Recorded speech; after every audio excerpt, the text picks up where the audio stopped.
Are we ready to go? Is everybody, I see the trustees are all present. Are we ready, Superintendent? Yes, we are. Okay, I'd like to call the meeting to order. I apologize. Our business took longer than we anticipated. We appreciate your patience. Do roll call. Trustee Andrade Zuniga. Present. Trustee Land. Present. Trustees Lees Dwyer.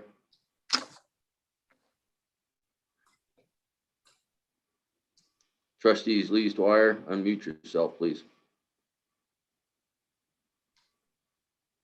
Trustee Hanley, Trustee Yes. Griffin, Trustees Lees Dwyer. Well, I guess we'll. Linda, unmute yourself. In the meantime, I'm going to ask if you're having technical difficulty, text the superintendent or one of the administrators. I'm going to ask the superintendent to lead us in the Pledge of Allegiance, please. I pledge allegiance to the flag of the United States of America and to the republic for which it stands, one nation, under God, indivisible, with liberty and justice for all. Thank you, Superintendent. I've got my my legal reading here, and I'll do the standard language here. Bear with me. We have our Spanish interpreter this evening, Su Yen. For those who would like to attend the meeting in Spanish, that option is available. Su Yen, if you could please communicate that, then we will open the interpreter room. Thank you. Hola, buenas tardes. Si necesita ayuda de este programa en español, por favor presione donde dice español. Muchas gracias. Okay, gracias. Report out the closed session. In closed session, the board, upon motion of trustees Lees Dwyer and seconded by trustee Land, moved to approve a special ed settlement with a vote of 5-0. In closed session, the board, upon motion of trustees Lees Dwyer and seconded by trustee Andrade Zuniga, moved to approve the stipulated expulsion 2021-01 with a vote of 5-0.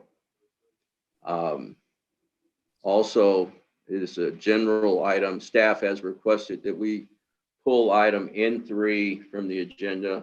This will be brought in the May 20th meeting. Okay, and I'm going to ask everybody to indulge another 3 announcements. I would like to ask you to join in a moment of silence for 3 former teachers in our district who passed away recently. Former San Mateo Union High School district teacher Patricia Hoffman passed away on March 8th. Patricia taught at both Aragon and Peninsula High Schools. She started with the district in 1984 and retired after 25 years of service in 2009. Patricia was known for being an exceptional special education teacher who was patient and consistent.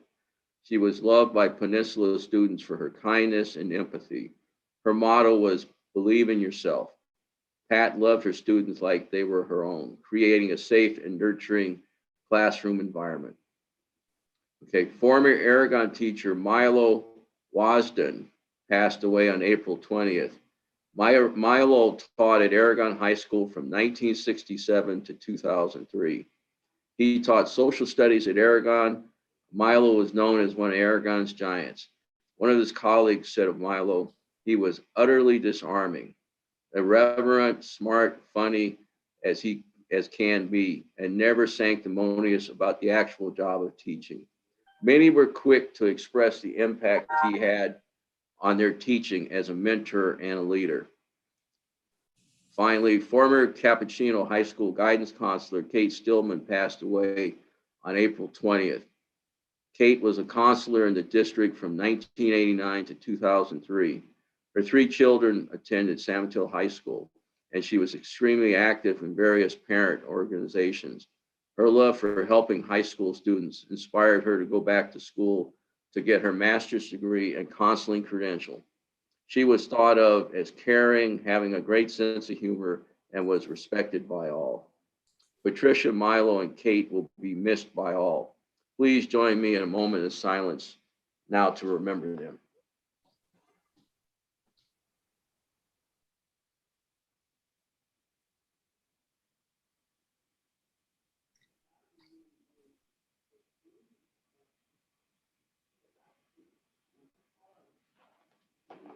Thank you. Okay. This is a public meeting of the San Mateo Union High School District Board of Trustees. If you wish to make a comment about an agenda item or during the public comment section at the beginning of the agenda, please send an email to comments with an S at SMUHSD.org with your name, email address, and your Zoom name if different, and the item under which you would like to comment. The board will call on you. Please note that comments are limited to 3 minutes. The board president may increase or decrease the time allowed for public presentation, depending on the topic and the number of persons wishing to speak. Once again, the email address is comments with an S at SMUHSD.org. Ms. Chalkley, are there any public comments? We do not have any public comments. Okay, I'm going to look to the board and ask for comments. Does anybody wish to make a comment? I see, and I will, my first apology, since I can't tell who put their hand up first, it doesn't matter. I will call on everybody. Trustee Land. Okay, thank you. Really quickly, this is a special week. It is Teacher Appreciation Week, and it's also Dia del Maestro. And I just, in both cultures, it's very important to honor our teachers. And I just want to say they do an outstanding job. I know as principal, I have a week of activities, and I bet that's happening at all the sites where we are recognizing these incredible superheroes and all that they do. And especially going through this pandemic, it's been extremely hard, and we need to honor our teachers. And so I just want to say thank you to all of them for all the hard work that they do. And we all know how underappreciated it can be when we're working so hard. So I just want to say thank you to all of them. The second thing I want to bring up is, as a board member, I am vaccinated. I've got my 2 shots in. I hope most of us already do, and I'd like to start seeing us come in person. I do believe that we need to do more online like this and Zoom still, but I would like to propose that some of our board members start joining Dr. Skelly in the boardroom again. I miss you guys and like to see you live if possible as part of our deliberations. And in solidarity with our teachers, because they're back at work too. Okay, Trustee Andrade Zuniga. Yes, thank you. I first wanted to acknowledge our indigenous lands of the Ramaytush Ohlone people, which we sit on. I wanted to say, felicidades to all of our teachers, recognizing them for Teacher Appreciation Week. We totally just are very appreciative of everything you do for our students. Thank you for how hard you work. And like Trustee Land said, you've worked extremely hard during this pandemic, and we see you and we hear you. Thank you. I also wanted to mention that this Saturday, May 8th, Yo Disabled and Proud, one of our state youth organizations for students with disabilities, will be having another event where they will be featuring Nina Tame. She's a disabled psychotherapist. She's a young woman who is going to be speaking at their speaker series. So if you're interested, I can send some information out if that's something that people want to hear about. But I also wanted to acknowledge that this month is Mental Health Awareness Month, and to please just make sure that you see all of the different events that are going on and that people are getting the services that they need. I know our district is doing the best they can to provide services to all of our students, especially right now with the pandemic. It's been extremely important to have services for everybody, parents, students, teachers, everybody alike. So we are all in this together. I wanted to congratulate the winners of the Golden Apple Awards. I also was able to watch the Addams Family, the production that the Mills Drama Program put on, and it was really good. I was really impressed with the way that the students were able to perform online. It looked like it was just meant to be that way. It was a really great performance. And if anybody wants, us to watch their performances, and if there's any information that you all want us to see, please send it forward, because we do what we can to participate. I also wanted to acknowledge that I will be starting some office hours.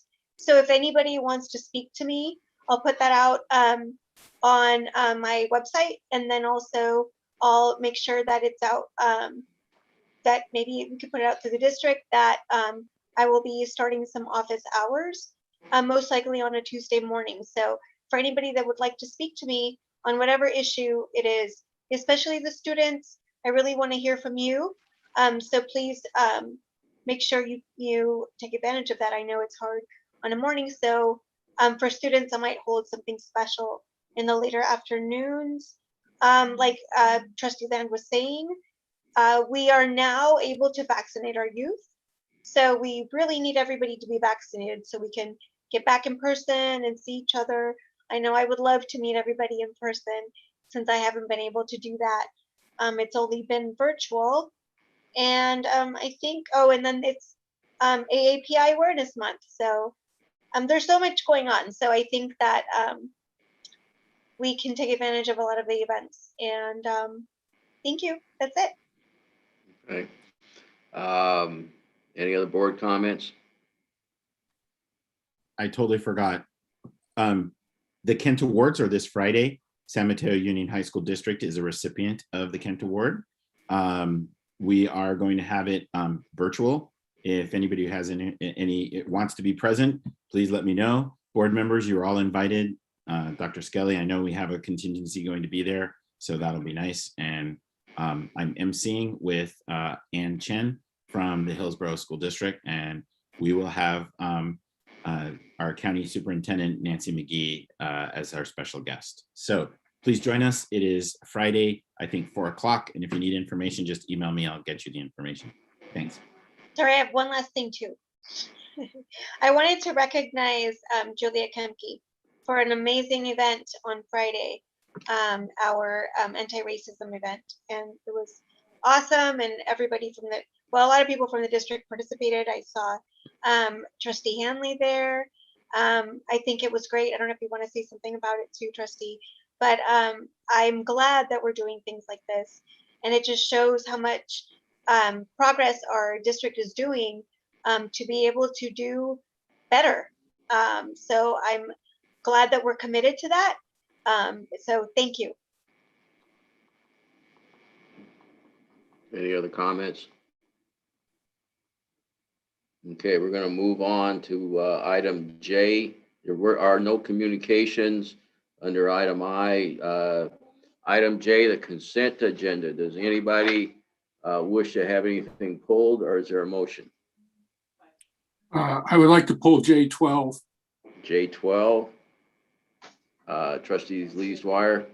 I would like to pull J11, J13, J15. Okay, I don't see any other hands. So we got 11, 12, 13, and 15. Is there a motion for the balance of the consent I think agenda? I forgot one.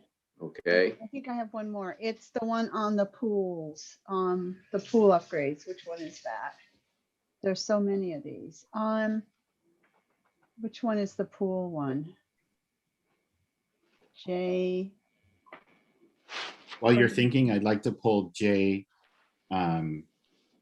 It was on the mitigated deck, which I think was J16 resolution.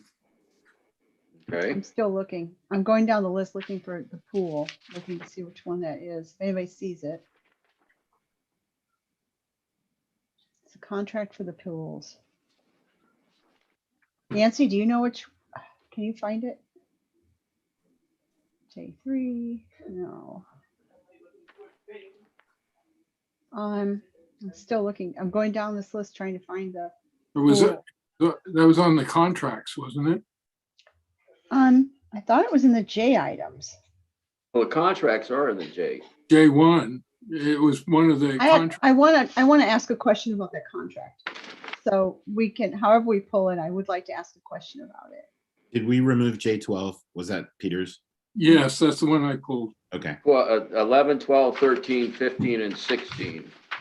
Yeah. Okay, Trustee Lees Dwyer, it is on the over 25 contracts. okay. 'Cause That's okay. J1. So I have a Okay. question on that. I have a question on that contract. Okay, so we're Only gonna pull J1, J11, 12, 13, 15, and 16. We will take each of those items individually. Is there a motion on the balance of the consent agenda? I make a motion to approve the agenda as amended.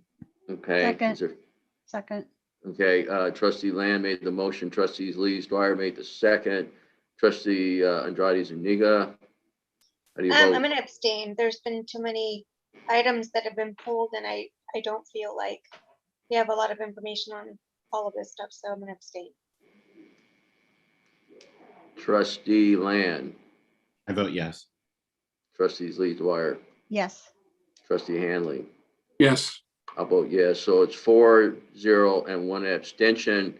And it just occurred to me, and I sat through another governing board meeting, that when we have people meeting remotely and we meet in person is when we do roll call. I have seen where other boards do voice votes for this, and I don't know why I'm doing a roll call vote. Does anybody know, anybody with any authoritative knowledge know trustee Land? yes. So the more recent Brown Act laws that were put into place recently actually mandate that we do a roll call on most votes. That's just kind of common practice now. There can be exceptions if we want to adopt that as a rule of our board, but we'd have to adopt it as a rule of that's what we're going to be expected to do in the future. Okay, well, I had sat through a large county board, and they were on Zoom and they did voice votes. Maybe they have something different. So I was just trying to speed up the meeting to the extent we could. Brown Act used to require, unless they've just changed it or the executive order has just changed it, the Brown Act always required roll call when you were, when you had, a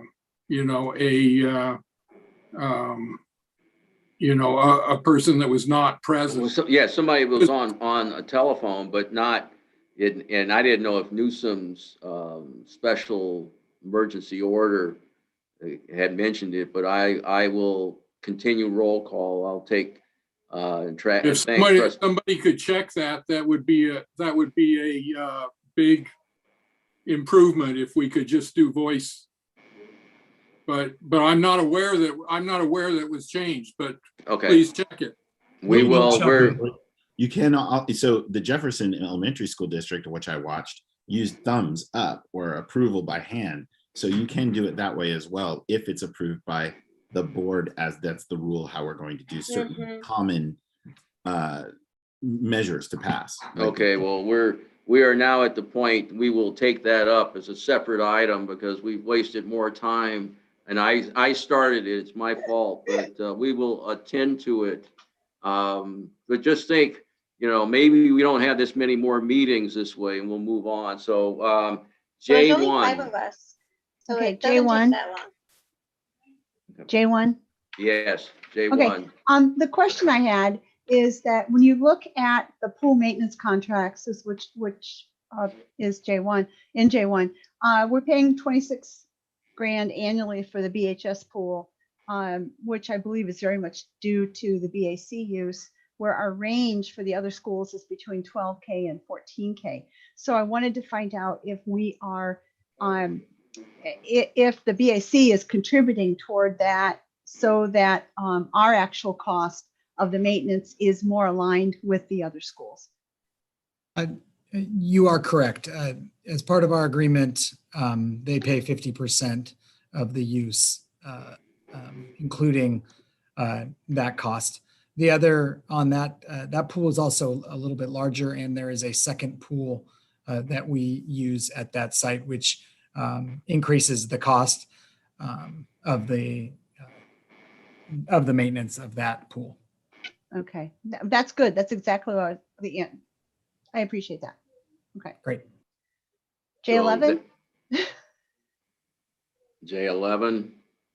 Okay, J11 is a construction inspection services contract, and they want $26,000 a month to do inspections for us and file some state reports. So that seemed like a lot of money to me for, $26,000 a month. So my question is, did we get 3 bids for that?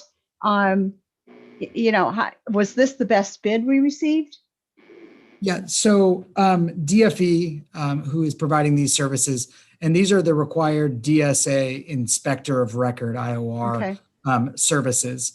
We went through an RFP, RFQ process, and this is one of our 2 approved vendors that the board approved as part of the Measure L consultants that we moved forward with. Those rates were included in the estimated, the hourly rates have been approved, and these services are billed on an hourly basis.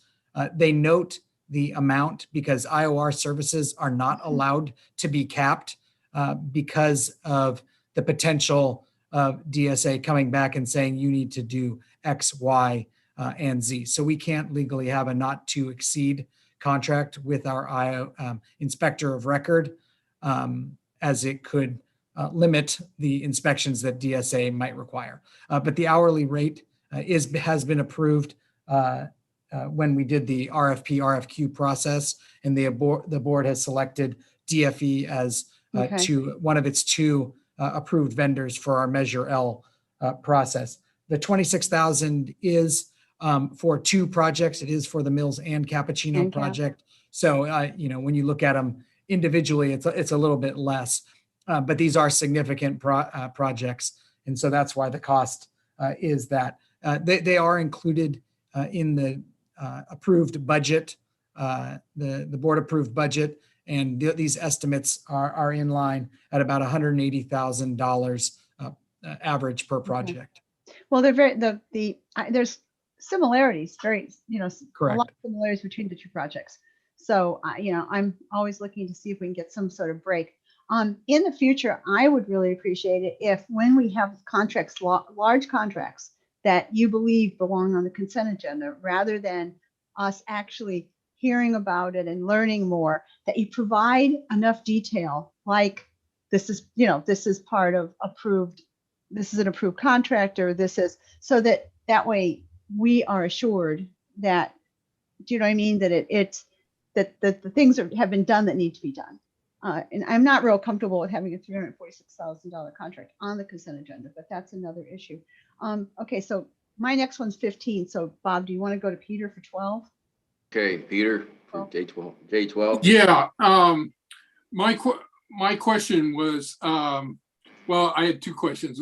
One, this kind of came in as only 1 bid on when we went out to advertise for it. We only got 1 bid, and the bid was fairly significantly above the budget. So, is our assessment that it's not worth trying to beat the bushes and see if we could get something more, another bid out there, or what's your sense on this, because it came in quite a bit above the budget?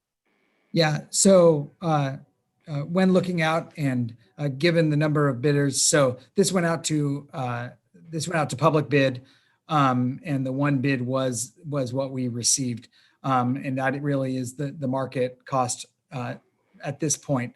We went back to the site and we looked at ways to potentially value engineer the project and look at reducing the scope.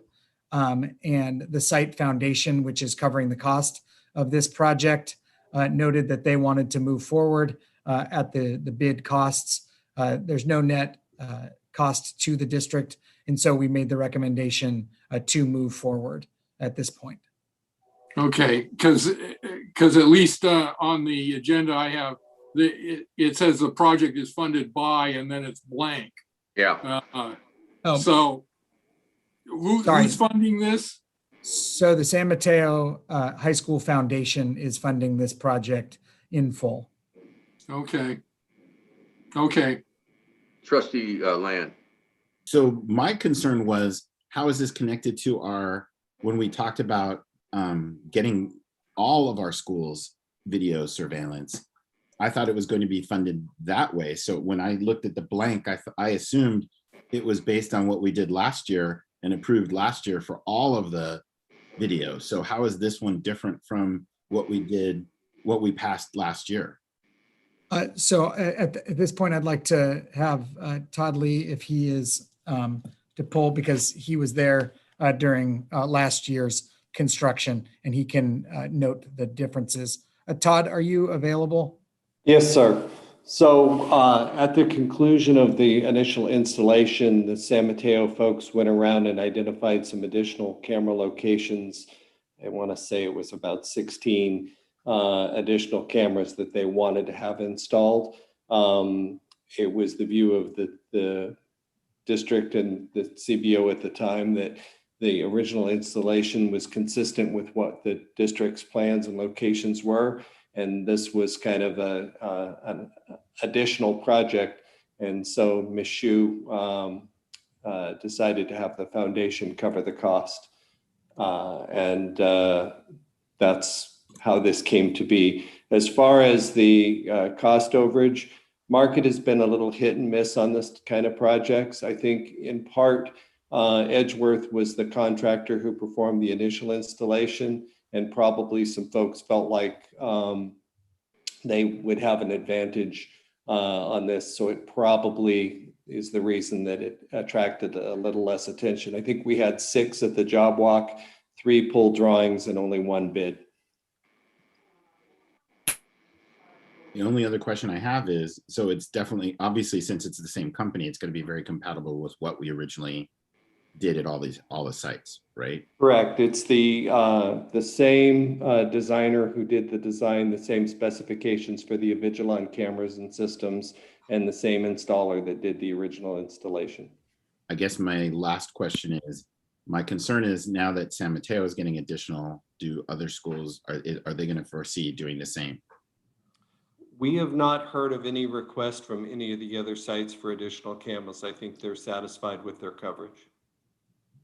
And just final answer. So this is going through the San Mateo School Foundation from their high school, not from any budgets general fund. Correct. We've received a commitment letter for the full cost.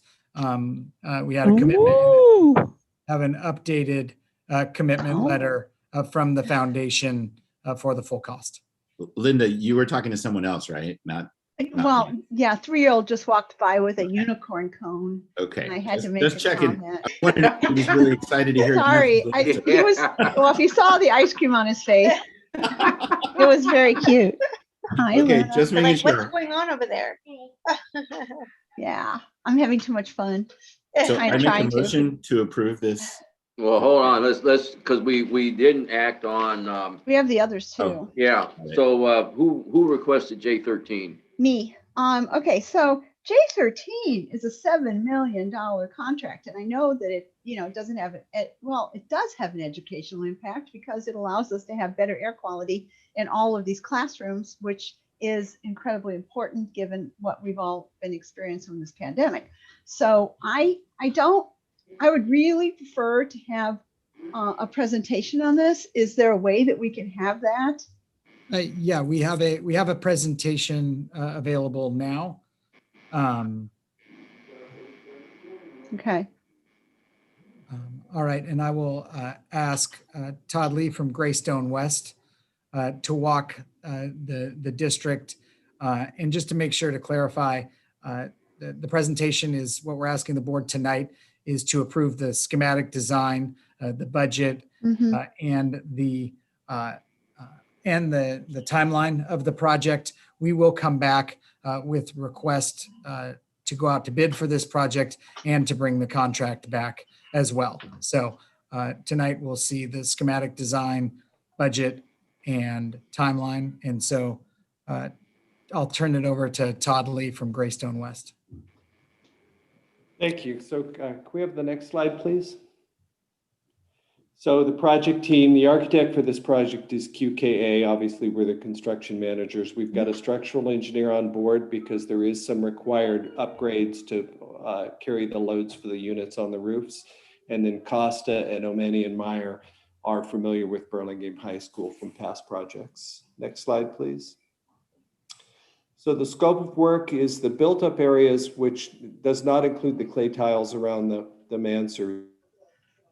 It's the mechanical wells. Those roofs are nearing the end of their useful life, and we do have to cut them up considerably to install the new equipment. So we are replacing those roofs. We have a fair amount of interior finishes to rework because we've got to install some additional ductwork in areas that was not installed when the Measure D system was put in. Complete replacement of all mechanical units on the roofs and classrooms. We're getting rid of the boiler that's in the basement. And when we're finished, we'll have new forced air heating and cooling in all classrooms, well, essentially all areas of the building. We have a fair amount of new electrical work for the new units. And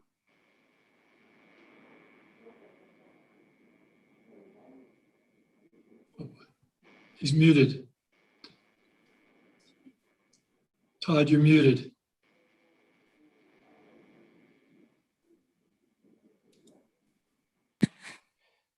can I have the next slide, please? An aerial view of the building. And you can see the parapet areas and the rooftops there and the existing units above the theater. The existing units above the theater in the center of the page, those will remain, and all of the units around the perimeter will be removed and replaced. Next slide, please. Next slide. Okay, this shows currently that you have the picture kind of inset, and in the top left shows the existing convectors on the wall. Those are essentially radiators that the boiler feeds that provides the heat to a good percentage of the classrooms. Those will be coming out, and in their place will go a VRF unit that's floor mounted. You can see that just to the right there. They're a little deeper, but basically the same dimensions. And then in some of the other areas, we will have closet mounted units, as you see at the lower half of the page. Next slide, please. So the two inset pictures of the boiler room, again, all that equipment is going away, and we will have rooftop units that replace that. So there was a project on the Measure L approved list to convert the boilers to high efficiency units. Obviously that will go away, but we've moved that budget over to cover the cost of this project. Next slide, please. Little difficult to see, but ductwork layouts. The challenge to the Burlingame High School Building A is there's three different systems in there. There's passive systems, which are just the radiators that you saw the picture of. There's systems that have some forced air with exhaust fans, radiators, and then there are full forced air systems. So not every room has ductwork in it. Finding ways to route ductwork from the rooftops down into those classrooms that doesn't mess with the aesthetics has been challenging, but I think we've got it figured out now. Next slide, please. So as you see on the two slides on the left, the picture slides, that's what the new units will look like. Those are the VRF units that sit on the roof. And then that's the energy recovery units pictured on the right. And then above that is some of the equipment that'll be going away. Next slide, please. So as far as schedule, schematic design is underway. We've actually already moved into design development. From that will take place from now through about June 10th. And then we'll move into construction documents and try and get into DSA around the end of August. We're allowing 4 months for DSA approval with the hope of getting stamped out right after the first of the year and immediately going out to bid and award. There are some delays in getting HVA equipment due to pandemic problems. So we want to get out to bid as quick as we can and then get the units procured and in our hands prior to the end of May. So when we start the project, we've already got the units available and ready to install. It will be a summer project from May 30th to August 12th. All the units should be installed, operating, and balanced by the time that school starts. And then as with all projects, we'll have some closeout continuing for the next couple months. Next slide, please. So the budget for construction or estimated bid amount is $4,960,000. We're currently carrying a full design contingency of 10% of $496,000. That will either go away or return to Measure L funds at DSA approval. Then we have a construction contingency of 10%. That's from the time the contract is awarded through the end of construction. The architect fees are self-explanatory. Architect contingency, that's architect fee on the design contingency if it happens.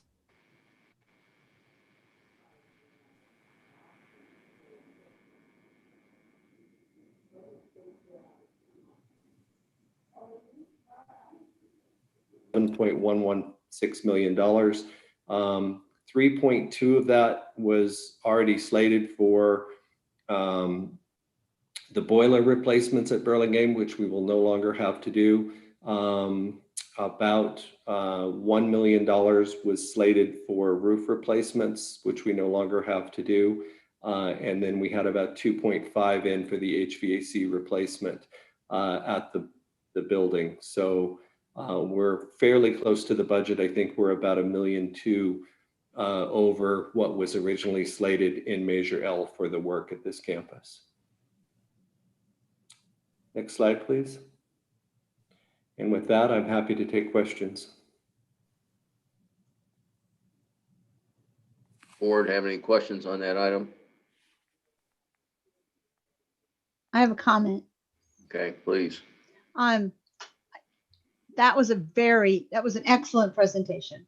And I believe it gave us and everyone watching and anyone who looks at this later a really good idea of what needs to happen and what is happening.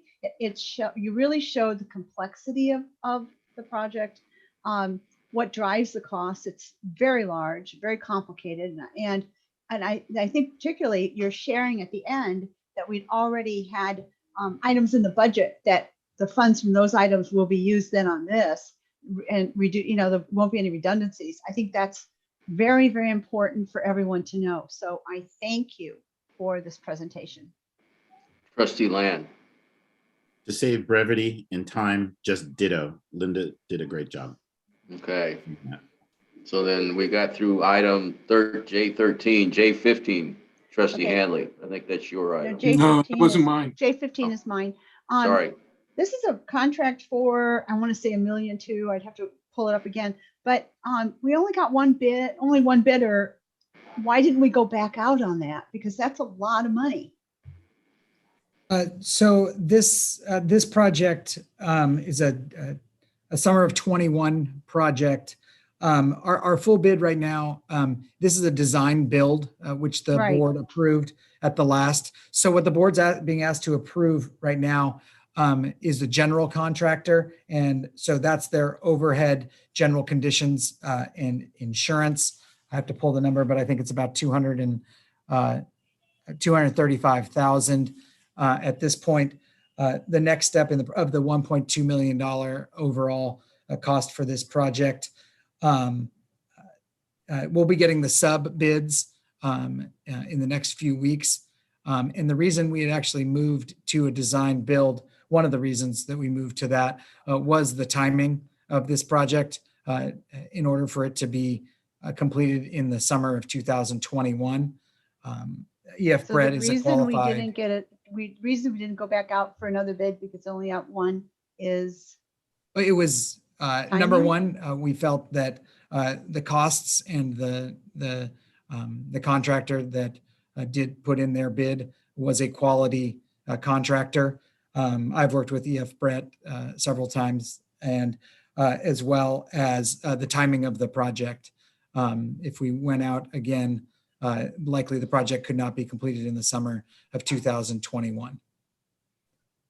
But we were happy, it was within our budget, and we were happy with, it was a qualified bidder, and we will work to go through the sub bids over the next couple of weeks and bring that contract, the full contract, back to you when those projects are done for the full design bid. Or, sorry, Okay. the design build. okay. Any other questions on that item? J16. That was me. Oh, That was good. me. I didn't think it So- was me. No, that was me. So my concern is about the addendum. So I have concerns when we talk about CEQA and we go to a mitigated deck. Negative, instead. yeah. And so, and there's an amendment. So if Yancy, if someone can like kind of explain what the addendum had to be and what the final mitigated deck, and are we going to be okay? Yeah, so this addendum is a small addendum to the mitigated negative deck on the Fields project. This was requested by our legal counsel, and it just shores up exactly what you said. Are we going to be okay? Yeah, this is just to ensure that all our I's are dotted, T's are crossed. This item was drafted by legal counsel and is recommended by them, really as a boots and suspenders, just making sure that that everything is okay on this project. So Okay, that's what I needed to hear. correct. Oops, I'm Okay. trying to put my hand up. Okay. Can I ask Trustees. who our legal counsel is on this project? Sean Absher with Stradling. Okay, good. He's excellent. Thank Yep. you. Absolutely. Okay, so Sorry, President Griffin. This was going through the process with my predecessor, and then and Sean and Ms. McManus and moved forward with this, and just now is the culmination right now. thank you, Mr. Hawkins. Okay, so now we have J1, J11, J12, J13, J15, and J16. Is there a motion? I move approval. Second, So trustees Lee Dwyer makes the motion, trustee Land makes the second, trustee Andrade Zuniga, Yes. trustee Land, thank you, Yancy. Yes. trustees Lee Dwyer, Yes. trustee Hanley. Yes, I would vote yes. Okay, the balance of the consent agenda passes 5-0. So now we're going to move on, I believe, to special reports and appearances. Regular So, reports first. The report of the superintendent. Thank you very much. Typically, when we start talking about May, one of the things we talk about is that there are 100 days in May. This is 1 year where I sure hope that's not true. So we're hoping to wind things down. We've got graduations the last week of May, right before Memorial Day. And so we've got 3 weeks left in school after tomorrow. We mentioned a lot about the week of the teacher. The board, in addition to passing a resolution around teachers, also passed a resolution around our classified staff members, and we'll be honoring those folks this month as well. Graduation plans are proceeding well. We're excited about this. This is a large gathering, right? We're not used to those things. We will have more folks there than any other. The graduations will be the largest events in San Mateo County in May. And so we're working hard to make sure those things, that those go off well. The year is winding down, but we're planning for next year. We're hiring, we're bringing in staffing, and all that work is taking place. The number of cases in our county continues to fall, albeit not as quickly as we would want, but we are making progress there. And so we're excited about that. In doing our part, one of the things that we're trying to do is encourage and promote vaccinations whenever and wherever we can. Ms. Chalkley, Ms. Devaney, and other staff members are health techs. And then we're also asking our teachers to encourage students to get vaccinated, as well as other family members. We're pleased to report that on Saturday, we had 535 mostly students be vaccinated at San Mateo High School. I visited the event. It was very well organized. Our students and families were very appreciative to have it. There were kids in baseball uniforms coming off the field, getting their jab. It was really exciting to see, and we're going to continue to do that. And we're putting ourselves in a position where with our 8th graders and rising 9th graders, as well as our present students, that if it's approved to allow vaccines for 12 to 18-year-olds, we'll be ready with the names and folks who want vaccines, and we can provide those on our campuses as much as we can. We don't know when the vaccine will be approved for general use, and we don't know if staff members and students will be required to be vaccinated before they return to school. But we want to see our students fully vaccinated, and in order to make that happen in August, decisions need to be made at the state level, and we want to encourage as many of our students to not be rushing during the summer, and are making a big push to have that happen.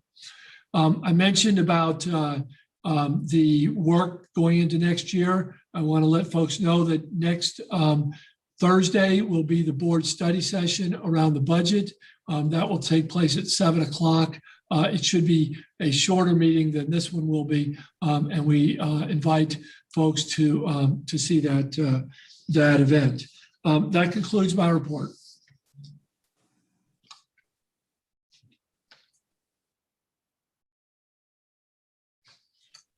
Yes. Report of the District Teachers Association.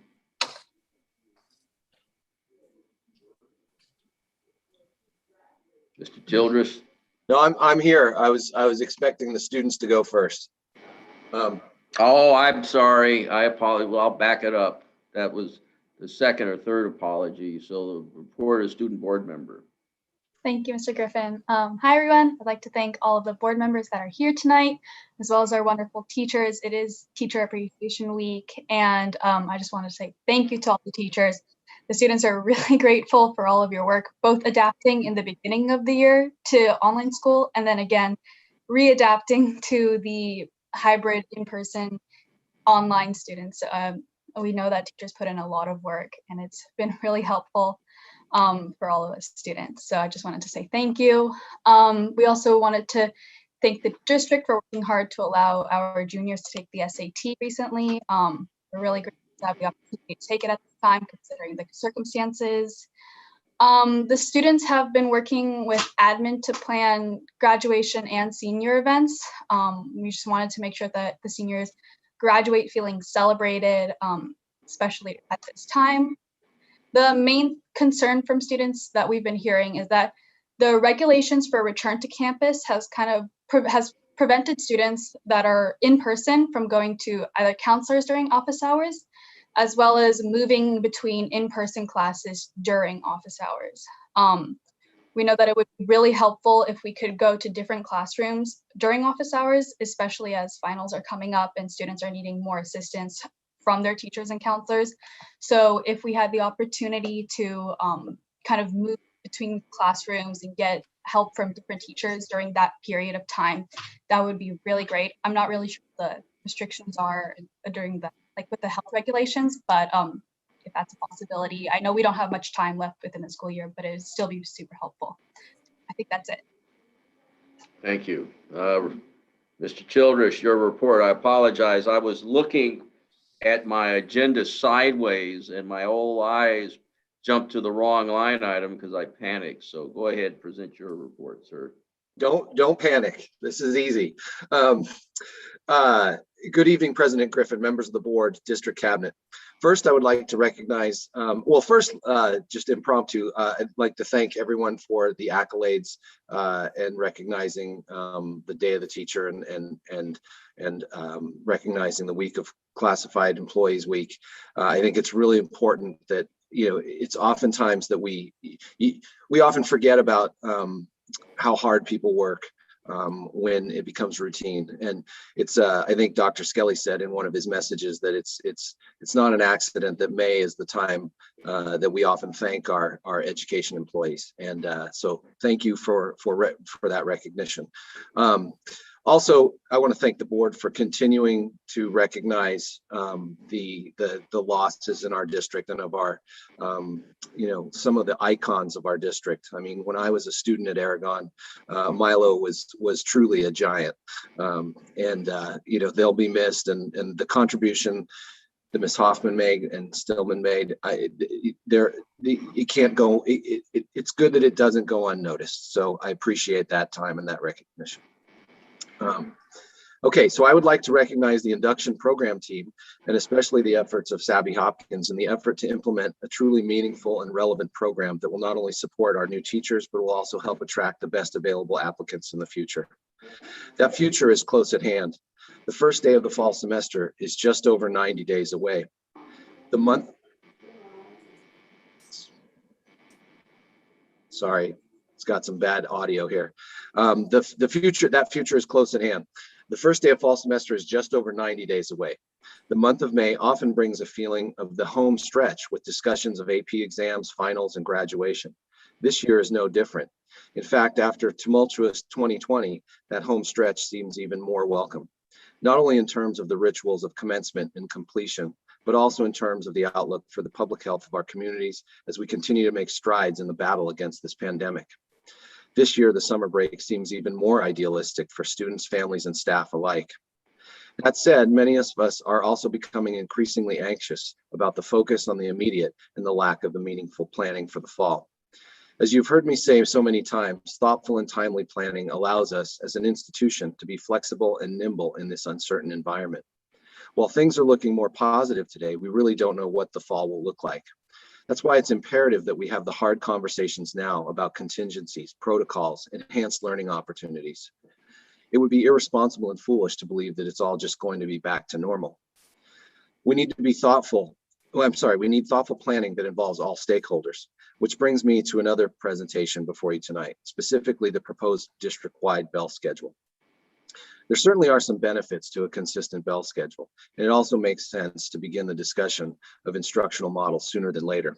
These are not the concerns that trouble us. The troubling aspects of this proposal primarily center around process. The first time that most employees saw this common schedule was just 2 days ago. For all but one site, the schedule represents radical change in terms of instructional schedule, planning time, professional development, etc. Other than San Mateo, there are no schools that have operated under a 4-day block. There has been little, if any, stakeholder input, no request for planning, no evidence provided to support the pedagogical benefits of this change. A change of this magnitude deserves more thoughtful planning. Something this important should have been involved in a topic of planning from maybe even a committee starting last fall. We had the time, we could have been prepared. How can we expect such a radical change imposed upon unprepared faculties to be successful? Where's the ownership? Where's the buy-in? Where's the evidence? Many of the sites have already constructed schedules, including common planning time, PLC collaboration, embedded PD, and more. These plans will all have to be scrapped, and the sites will be forced to reevaluate their goals and their efforts to meet them.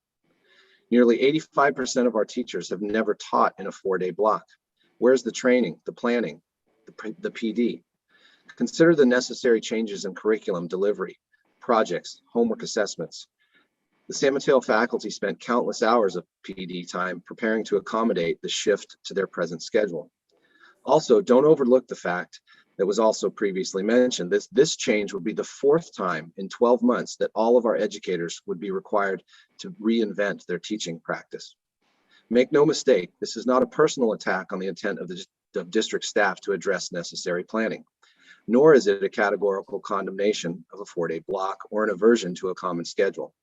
The top-down, last-minute, seemingly uninformed process, coupled with the seeming rigidity of the schedule, are the true concerns. How can we find a way to address the goals of this proposal while maintaining some degree of site autonomy and flexibility in the pursuit of their goals? How can we ensure that all educators will be thoroughly prepared to be successful in delivering curriculum to students in whatever model that is ultimately developed? The answer, I charge, will require more thoughtful planning. Thank you. Thank you. Report of the CSEA Chapter 519 representative. Good evening, President Griffin, members of the board, Dr. Scully, and everyone here tonight. CSEA would like to begin by recognizing our district teachers and administrators for all their incredible work and efforts that went into this school year. It's Teachers Appreciation Week. We offer a special big thanks to all our hardworking teachers who have been and continue to be such a positive force for our students. As the school year is winding down and we are preparing for graduation and summer school, many of us look forward to the moments of rest as well as change. One such change is to try out the 4-day work week for some classifications this summer. Although this makes their workday longer, this will allow additional flexibility for those who choose this schedule and whose workload permits the adjustments. Speaking further on the point of schedule changes, we want to acknowledge the upcoming plan for a later start time at all sites. While we recognize that this is a state mandate, we hope for minimal impact for classified staff. Particularly, we wish the district to be understanding of those staff members who may be traveling far to and from work each day. Additionally, we are excited about the discussion of work from home days for a variety of classified positions starting in the fall. Classifications like clerical, accounting, technology, as well as mental health therapists and instructional aides, they have proven their capabilities and commitment to the district and the students they have served, all while working from home. With that, we thank you for your time and we look forward to seeing you at the next meeting. You all have a good evening. Thank you. Report of the San Mateo Adult School Teachers Association. Yes, hi, Jeannie Diamond, president for union president for 4682. I want to thank you, President Griffin, Dr. Skelly, Dr. Black, and the board. Thank you for having us be part of these meetings. I want to thank all of you for acknowledging our teachers. As you all know, we have been doing distance learning since last March, and you gave us the extension so that we can continue it through this semester, through our summer semester, so that we can go back to school on campus in the fall, that we hope. And so we just want to thank you again for acknowledging us and appreciating us. We also appreciate our classified staff as well. Do want to let you know that we are going back to online classes next week for all of our classes. And while that's been a challenging year for us with Zoom, it's actually been very enjoyable and it's been very fun to get all of our students up to technology standards that which they didn't have before. So now they have those. That's all. Thank you very much. Thank you. Okay, we're going to move on to special reports and appearances. L1 2122 instructional planning. Dr. Kemke. Good evening. So I'm here to talk about some of the instructional planning, specifically around the bell schedule. Did I say good morning? I hope not. Good evening, Board of Trustees. About the bell schedule for next year. And, as we heard from Craig, the amount of planning that we were able to involve stakeholders in this process has not been ideal. So I'll just say that out front, but I'll go through the specifics of what we're proposing. now that we have a better idea of what fall is going to look like, and specifically that we hope fall will be in person, a more regular school year. So you can go to the next slide. So some of the kind of considerations that we put into the model that I'm sharing with you tonight is that we have an 8:30 start time. This addresses the new state law that will go into effect fall of 2022. So it won't go into effect officially this fall, but we are proposing to have the start, the late start happen as we move into this next fall. It is a consistent district-wide schedule. From what I understand, this has not been the case, at least in the last 20 years, that we've had a consistent schedule across our schools. Bell schedules are often pretty difficult to align that way. It does have 4 days of block. We did hear about that, and 1 day of, that's usually all periods. Tuesdays and Thursdays will be the even day, and this allows for early release for athletics and all students in general. Staff and professional collaboration happens twice a week, and there's tutorial and flex time for about 40 minutes twice a week as well. There's also an increase in the passing period. This is one of the large learnings that we had from this year, is students as well as teachers finding that it's much more humanizing and supportive for students to have an increased passing time between classes. What I'll also say about this schedule is it is closure proof. So if we had to go into closure again, this schedule will allow us to do that more fluidly. Hopefully that's not the case. And then next year we do have to make the instructional minute state requirement of 64,800. So this schedule does meet that. Go to the next slide. So this is a general mock-up of what the schedule would look like. And as you can see, the 5th day, or the day that has all periods, is Monday. And then periods 2 through 6 happen on Tuesday, starting the day at 8:30. Ending the days ends a little inconsistently, each one of those days, just depending on how many periods there are. There are 91-minute blocks, and there's 344 instructional minutes on Tuesdays and Thursdays, 389 on Wednesdays and Fridays, and then 385 on the Monday. Right now, it's around 300 minutes over the state minimum for the school year. I did make another tweak where there's 8 embedded PD days, 2 minimum days, and 6 final schedule days. There's also 1 special schedule to account for the 7th period schedule that we're still working into the model. But this is the general proposal, is that it would look like something like this. You can go to the next slide. So we've communicated with our partner districts just so that they're aware, as well as our elementaries, to support and mitigate any kind of traffic issues. We're working with Sam's Tran about the change. This is specific to the 8:30 change, as well as the differing end times for students. Work closely with Dan Dobbins, appreciate his collaboration, ensuring that the bus routes will match this. We're working with food and nutrition, and I'm conducting some office hours to meet with staff so that they can share some of the concerns, input that they have around the schedule. And I've met with some of them yesterday, and then I'll have 2 more office hours next week. Again, it's a truncated amount of process to go through a bell schedule, but that's what we're able to do. Also met with DLAC last night, and PTO parents and families. And generally there's good support. People are looking forward to having some consistency, and also just having something that is known in the future, unlike what we've seen this year. You can go to the next slide. So these are some of the benefits of this draft schedule. Is it does provide more opportunities, and some of these are what we learned by having a district-wide schedule this year. It provides more opportunities for teacher collaboration across school sites.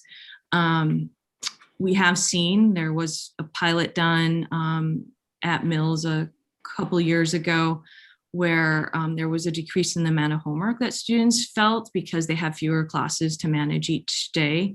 when they didn't have a block, they were trying it out, and students did find that they had fewer homework, and there is some research to suggest that with the block schedule. There's that increased passing period to allow for a more humanizing approach to the day.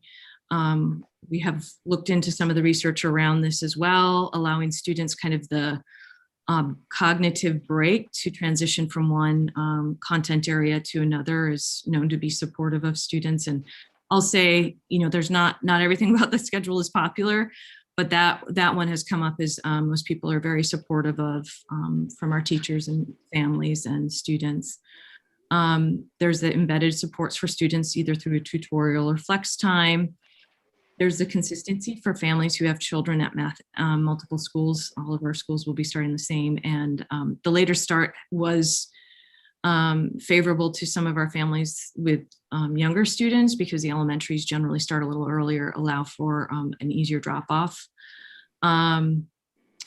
Block schedules, when we see them in place, do allow for more in-depth discussions, inquiry, project-based type of learning. And it's the idea of the quality time over the quantity that you'll see when the classes meet every day, 1 through 7. There's a monthly embedded professional time for teachers. And then we made it so the Tuesday and Thursday schedule ends as early as we could with the constraint of 8:30. So in the hopes that we'll decrease the amount of time that our athletes miss because of sports. And like I said, it's closure proof. So it does allow us to more easily shift to virtual or a hybrid model if we needed to for some reason. And then the consistent schedule also allow for virtual hybrid district courses to be offered district-wide. And one of the other things I wanted to mention about the cross-district collaboration is that a lot of our singleton teachers who don't have a collaboration team at their school, the benefit of the schedule this year was allowing them to meet because they have consistent ELC time. So we've worked that into the calendar as well. You can move on to the next slide. So areas of consideration, concern. We know that when this was proposed earlier, I don't know, it was a few years ago about adjusting to a later start, that there was traffic concerns in particular areas of the district. The process has been truncated. So we were not able to engage stakeholders, as we heard from Craig, as we would in a normal year. In a normal year, we would have started this process much earlier, and we were reopening, so there was not the time to necessarily do that. Certain classes are impacted differently, so supporting our math and world language teachers are something that we're going to have to do. So giving some teachers professional learning on how they restructure their instructional time to adjust to the 4-day block is also something that we have to consider. End times are inconsistent. So in talking with transportation, they think that Sam's Trans and as well as our own school buses will be able to adjust, but they do end at different times if you look at the schedule, varying between around 3:30 to 3 o'clock on some days. This is a change for our teaching staff at many of our schools, and it does require that support. And there's been a lot of change, so I think that's also something to consider as we've heard. And I have one more slide, I think, that you can go to the next slide. So this is a sample mock-up of what the kind of calendar for the year, the first 6 months of the year would look like. You'll see what days the 1 through 7 schedule falls. You'll see there's the embedded PD days. So on those days, we have a longer PD time. I did hear from our PD coordinators that they wanted to see extended time for PD on some of the days. So we were able to make it work so that there are some days that have an hour and 10-minute PD time. And then you'll see that there's the days with the bold box around them are for reserved for those singleton teachers that I was talking about. So teachers can collaborate across the district on those days. With our new comfortability with Zoom, there's been a lot of options for that. So I think that's my last slide. So this is seeking input, questions that the board might have on this topic. Does the board have any questions? Trustee Andrade Zuniga. Unmute yourself. Thank I you. could not unmute. First, I wanted to acknowledge how much work goes into this, and thank you. It's very complicated. You have to deal with, you know, so many different opinions and different schedules and different things, and it's tough. But so thank you. I just wanted to ask a few questions. You said you spoke to the PTSOs and the DLAC. So were there any concerns that came out of the groups, and what were they? Yeah, I just talked to DLAC last night. There was generally a lot of support. They liked the passing periods. They liked the later start. They felt like it would be really supportive because they do have kids at the elementary schools. Because they can drop off their older students. They liked that teachers had the PD time.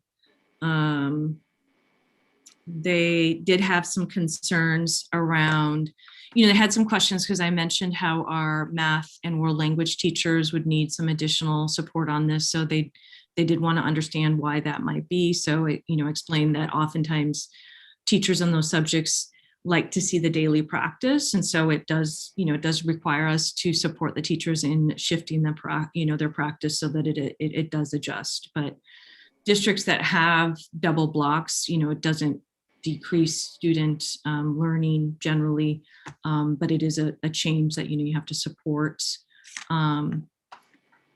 That they also brought up that ELD would not be every day, but they would, what they kind of had a discussion about was that they would have English practice every day. And then with our PTO parents, they mentioned most people were supportive of the later start in general. There was a pretty good consensus on that. They also, there's questions about for student athletes and how that will work. So there's still some sports on Friday, so they do get out late, so they will miss school on those days. So there was still some concern, and some of those constraints we're still working through. Students miss, some of our student athletes miss school now. Mm-hmm. And I'm trying to remember what else they had asked at the PTO. We talked about dropping students off and making sure they had a place to go if they're dropped off. And we did that part we've talked about with our principals, and there will be places for students to be if they're, we know some of them will show up quite early. So there'll be places for students to hang out. Yeah, those were, because so my kids were those kids that had to be dropped off early, and then the sports too. And so that was my concern was, will there be somewhere for the students to go if their parents have to work early? And then the sports, is there a way to catch up? Or what advice do you have to families that have sports that will miss, classes, because some students, it's hard to miss, you have to catch up so much work, So what advice do you have? So we are looking at offering some 0 periods. So those will be available to students. And I mean, that's also one of the benefits to having a district-wide schedule, because we're looking at some creative course offerings. So students may be able to do some virtual classes. We're still working on some of those things. But I guess my advice would be, there'll be some 0 periods offerings, and also the embedded kind of flex tutorial time during the day will also support our student athletes who, if they're going to miss later in the day, they should go and check in with that teacher and make sure that they know what they might miss. So those are some of the things that I would suggest. Great. And then, sorry, one last thing with the bus routes. So what has, like Samtrans, so the kids that are in Foster City and then, or on the more east side of San Mateo that, attend Hillsdale, and the schools that might not have a direct line of transportation that's super close or can't walk home. Have you spoken with Samtrans, or like what type of accommodations would they give? Because it sounded like they stop at a certain time, and what if the students or they run in a certain, you know, time frame? So what options do the students have? And then I heard you say something about the school buses being like changing, right, their routes. So what does that mean? And then even students that go to Hillsdale that live all the way on the other side of San Mateo, you know, or closer to Burlingame, the interdistrict transfers and all throughout the district, I guess. So what would be the solutions, and what has Samtrans said if you've been able to talk to them?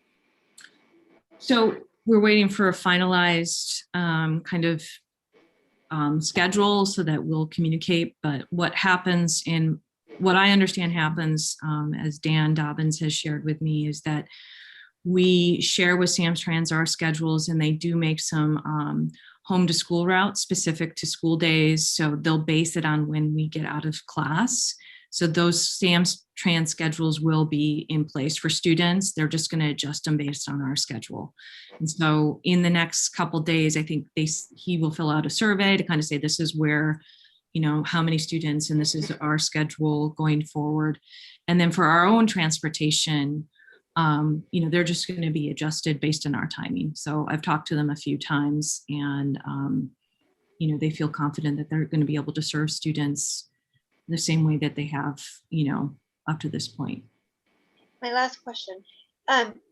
Since this is a newly proposed bell schedule, will there be a chance for evaluation and then see how it's going for students and families? Then maybe, you know, to see if maybe it can be tweaked in any way. Yeah. Yes. I mean, I think we would do some surveys really early on. I think we'd also want to do that with our teachers, make sure they're feeling comfortable with it, but with our families and students, all of our stakeholders will do an evaluation of it early on in the school year, and then probably later on in the school year, just because as people adjust to it, there may be some changes on what it means, and then we'll adjust accordingly. Great. Sorry, one last. And what type of supports will there be for teachers that, you know, are having, maybe it's been a hard time, you know, to rearrange all this stuff, and, you know, what type of support is there even now with the planning and all of that? So I think we're still in discussions around what we could offer folks over the summer around their curriculum planning, and that once we finalize this, I think we'll start to work on those plans. A lot of people are really tired, so we have to think of a way to, knowing that it's been a difficult year and there's been a lot of changes for them, we'll have to think about a way to support them that feels not overly structured, but also gives them what they need. Thank you. Trustee Land. You're muted. Yeah, sorry about that. That's a first for me. All right. Julia, thank you. I think this is a great first start. But I am gonna, and I think that kind of answers Craig as well, is this is a good start. It's a good plan, but it needs to be kind of brought into all the school sites. And just like you did PTO and ELAC, DLAC, I think that's great. But I think we have to really look at tight, loose leadership, where what do we want to be tight and what we want to be loose, and allow for input and shifts. One example that I'm coming up with is the support classes and the EL classes. They should be daily. And if we can't do that, why not? It's a concern that I have at certain schools, and I think that's something you need to bring up. I also think we need input from the teachers and from leadership teams, maybe site councils, maybe, you know, at a site level, because there should be some, you know, a little bit of adjustments.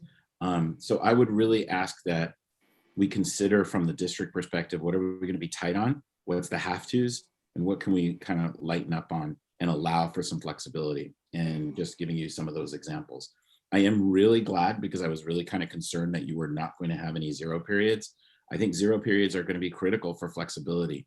I think Peter and I are we've emphasized this in several meetings, where we don't need to go back to the way it was. We need to try something new, and we need to do something that we've learned from the past and what we've learned from this experience and try to meld it together with what's successful. So I'm really hoping that we do provide, you know, when we talk about ELO money, I can't remember, is it ELO?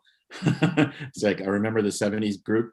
So using the ELO money to talk about what can happen before school for supports, after school for supports, these are things that I think are really going to be critical to how we're going to be operating a little differently. So I do like the idea that there is going to be some common things and all the schools are going to have certain things that are the same, but we need to have some flexibility. So I really think this is a good start, but I think Craig is right in the fact that we need to talk to teachers, we need to talk to sites to really decide what do they really need and what flexibilities and what changes can happen within a structure that you're offering.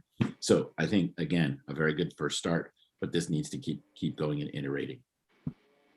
Trustee Handling. Yeah, I agree with Greg. Those are comments very much along what I'm thinking. I think this is a very good start, and I think there's a lot of positives to you know, having a lot of commonality in the Bell schedule, but also you know, if we're too rigid with it, it just makes it, you know, it puts us in that kind of one size fits all type thing, which you know, education's tried too many times, and that just takes away, you know, the flexibility and choice that families really need.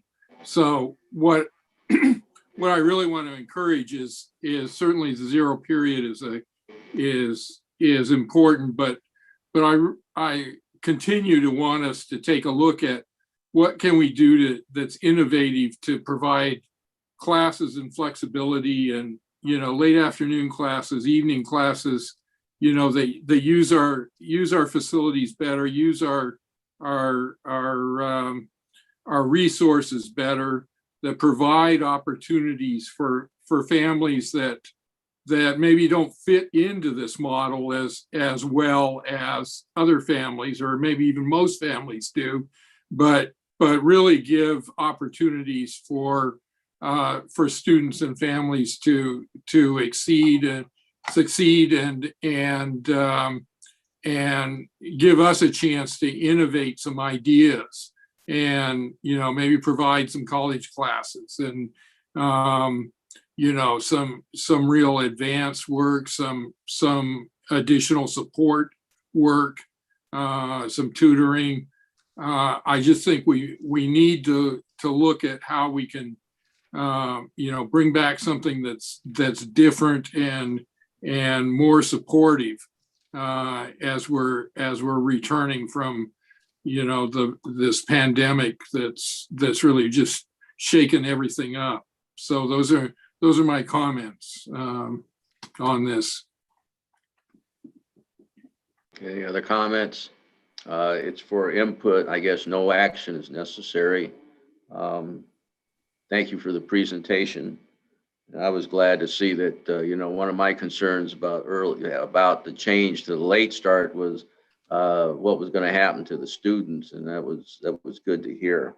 So we're going to move on to L2. So could I want to make sure that Dr. Kemke has what she needs here. I think you heard some of the comments from the board and about input back at the sites. I do want us to acknowledge, and while I appreciate Mr. Childress's comments about, you know, starting in the fall, this has been a year that, you know, having lots of time for these discussions has been difficult. You know, there are so many constraints on this Bell schedule in terms of the number of minutes that we're required to do. If you want consistency, if you want to build all those pieces, I think the biggest real issue is the 2 blocks where the kids meet 3 days a week. Yes, it's a change. We don't have any schools that haven't had a block schedule, at least in some piece. I think what you're saying is we like this. Continue to have the office hours, Dr. Kemke. Come back to us on the 20th. You may have some shifts here, but we are going to need to let families know, let Samtrans know, begin that discussion. And then also, I think we're interested to, I don't remember which board member said it, in terms of having input from the staff and then being, this is I think a 1 year,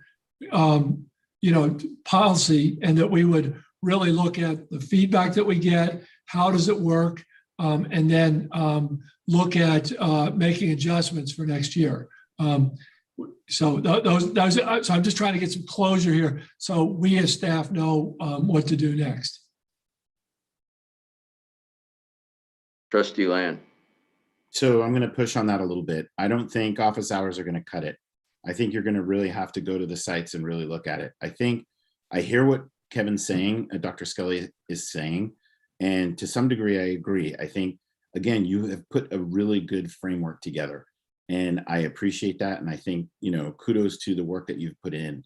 But there is some things that are really, it needs to be hammered out a little bit more at the sites. There's going to be some nuances that you're going to have to look at, and you're going to have to hear from a body of people and at the sites, whether it's a leadership team with the principals or so, because again, ownership and buying in is going to be key to making this successful. And if you don't have that, you're not going to make it work. And office hours are just not going to cut it. I think there needs to be some flexibility. I think you took some really good notes, and there's some things that we're going to be able to have, and there's some things that you're not going to be able to even try. And I understand that. So, you have a framework, and work with that framework and see what can be done and what adjustments can be made.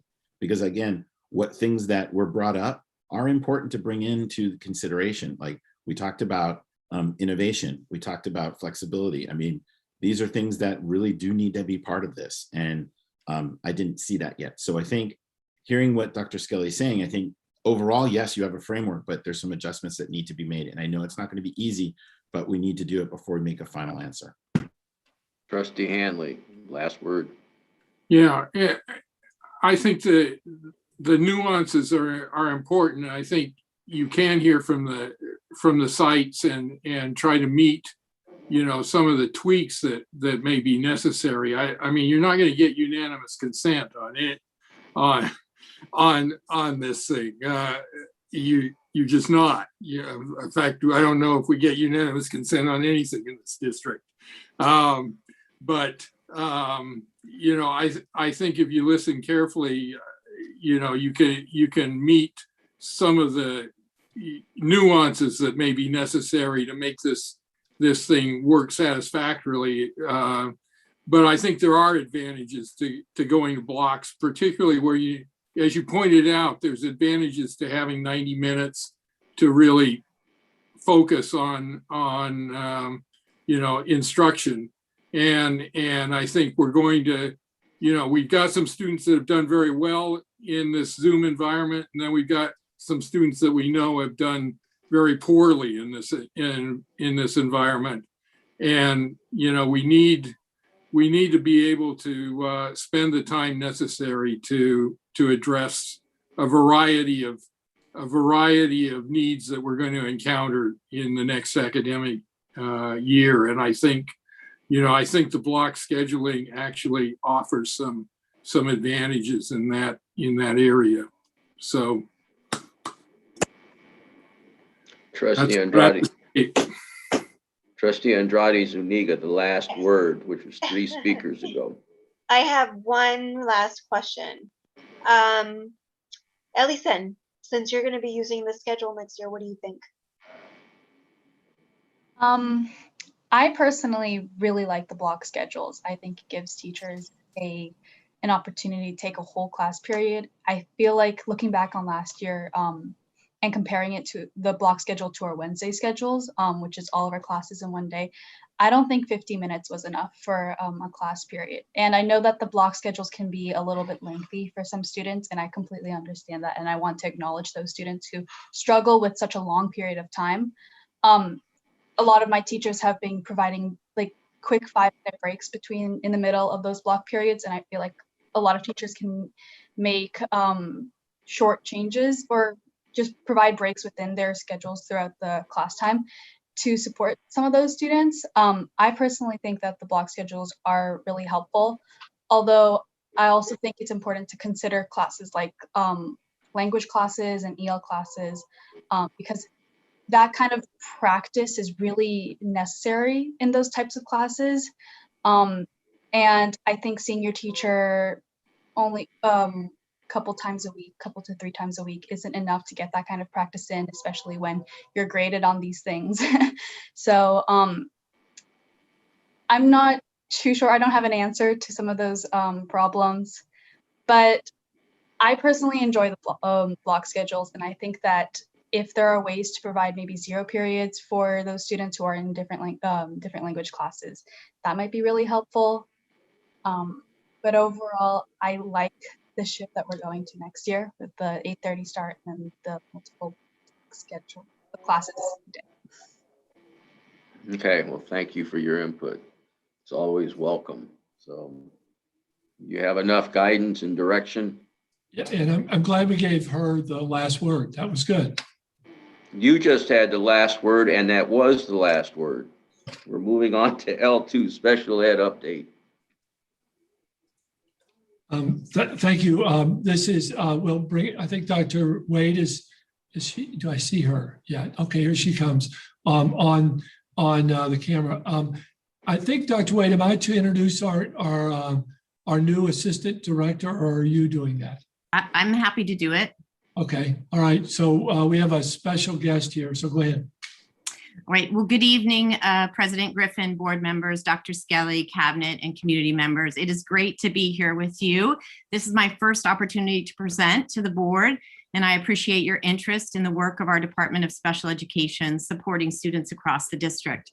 I'd like to start with appreciation to our community. Learning a community virtually is a challenge, but I can't imagine a place that I would have been more welcome than San Mateo Union High School District. Our department has been warm, understanding, and we started meeting as a division virtually before school started. We continue to meet virtually, and I, for the most part, look forward to meeting our team in person as soon as conditions allow. So I want to thank everyone for welcoming me.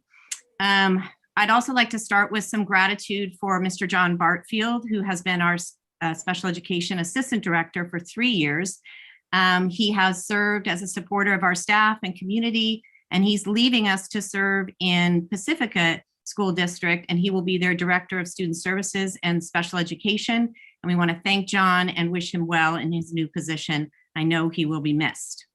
Now it is my pleasure to introduce to you Ms. Lauren Berlin. Are you here, Lauren? I'll promote her.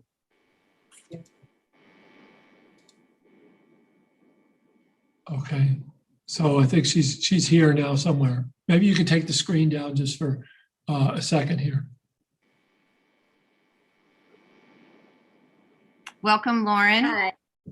Thank you. Lauren will be joining us in July as our new Assistant Director of Special Education. She has spent the last decade of her career serving in the Santa Barbara Unified School District, where she has most recently been the principal of both the Continuation High School and the Alternative High School. She has also served in leadership roles as an assistant principal at a comprehensive high school and as a special education administrator. Lauren's career began in special education, where she first served as an instructional aide and then school psychologist. Her various experiences have spanned the TK-12 grades, and in addition to her educational credentials, Lauren is also a board-certified behavior analyst. Outside of work, Lauren enjoys cooking, reading, being active outside with her family. Lauren, welcome. We're happy to have you. Thank you so much for the introduction, and thank you to Dr. Skelly and to the Board of Trustees. I'm really humbled and honored by the opportunity to work for such a renowned school district. I'm really looking forward to getting to meet the students, the families, the staff, and the other leaders in San Mateo Union High School District. And honestly, I'm just really excited to get to work. I'll be obviously moving really soon, so I'm excited to get to know my new community and all of you and the families that we'll be working with. So thank you again for this opportunity. I'm really excited. Thanks, Lauren. All right. All right, next slide. And the next one. For our agenda tonight, It's my hope to inform you of the 4 topics that represent our work this year and going forward. It's very hard to distill so much work in to 4 buckets, as I like to say, but I'm hopeful that this will make some sense. Before I get into our 4 agenda items, I want to pause a moment to provide context for how our words matter. We will be talking about learnings from 2021. We'll talk a little bit about our division demographics. I'll give you a budget update, and we'll focus on some areas that are imperative for our work moving forward. If I could have the next slide. Again, I'd like to pause and to provide a context for our work and just highlight that words matter, and words matter very, very critically. When we refer to our students, all students, in a manner that is respectful and inclusive, it is critical to create safe, welcoming learning environments for all. This is an opportunity to recognize and appreciate the intersectionality of multiple factors of living with multiple identities. And I recognize that I ask that we recognize people first language. We strive to create those environments for all students. We use words to impact that safety, to build that among our students. And we seek to remove stereotypes and outdated terms that can marginalize and label students. One particular phrase that I can't ever get my head around is SPED students. I wonder if Mr. Land shares that with me. It's certainly an area that I'd love to see us move forward. When we refer to students, they're students first, and then we support what their needs are. So I appreciate the opportunity to anchor us in our language as we move forward. Next slide, please. These are some learnings from our 2021 school year. We pivoted to a distance learning model in March. We maintained programs and services, and I really have to recognize the staff, our teachers, and our instructional aides for doing a tremendous job in maintaining innovation, creativity, engagement among all of our students, and I want to appreciate them.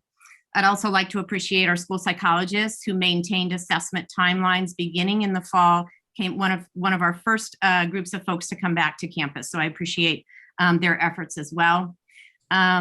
We also updated our English language reclassification process to ensure that our students with IEPs have a process that's robust and understood by all of our stakeholders. We aligned a referral process for middle college, Peninsula High School, and our adult school for students with IEPs to ensure that they could receive services and supports if they moved on to those other settings. We maintained those timelines, and we began implementation of patterns and strengths and weaknesses assessment, which I'll be leaning on Ms. Berlin to help me make sure that we get that right as we begin our year next year. We developed the special education plan, which was required by CDE, and we aligned that plan with targeted LCAP goals and our CSACE plan. We completed a parent thought exchange and had several parent forums. This is an area we could do more and we could do better, and I'll talk a little bit about what we learned from our parent exchange in a moment. We assessed the mental health continuum and our needs of students, and we anticipate that this is an area where we will see increased need for our students when they return to school in the fall.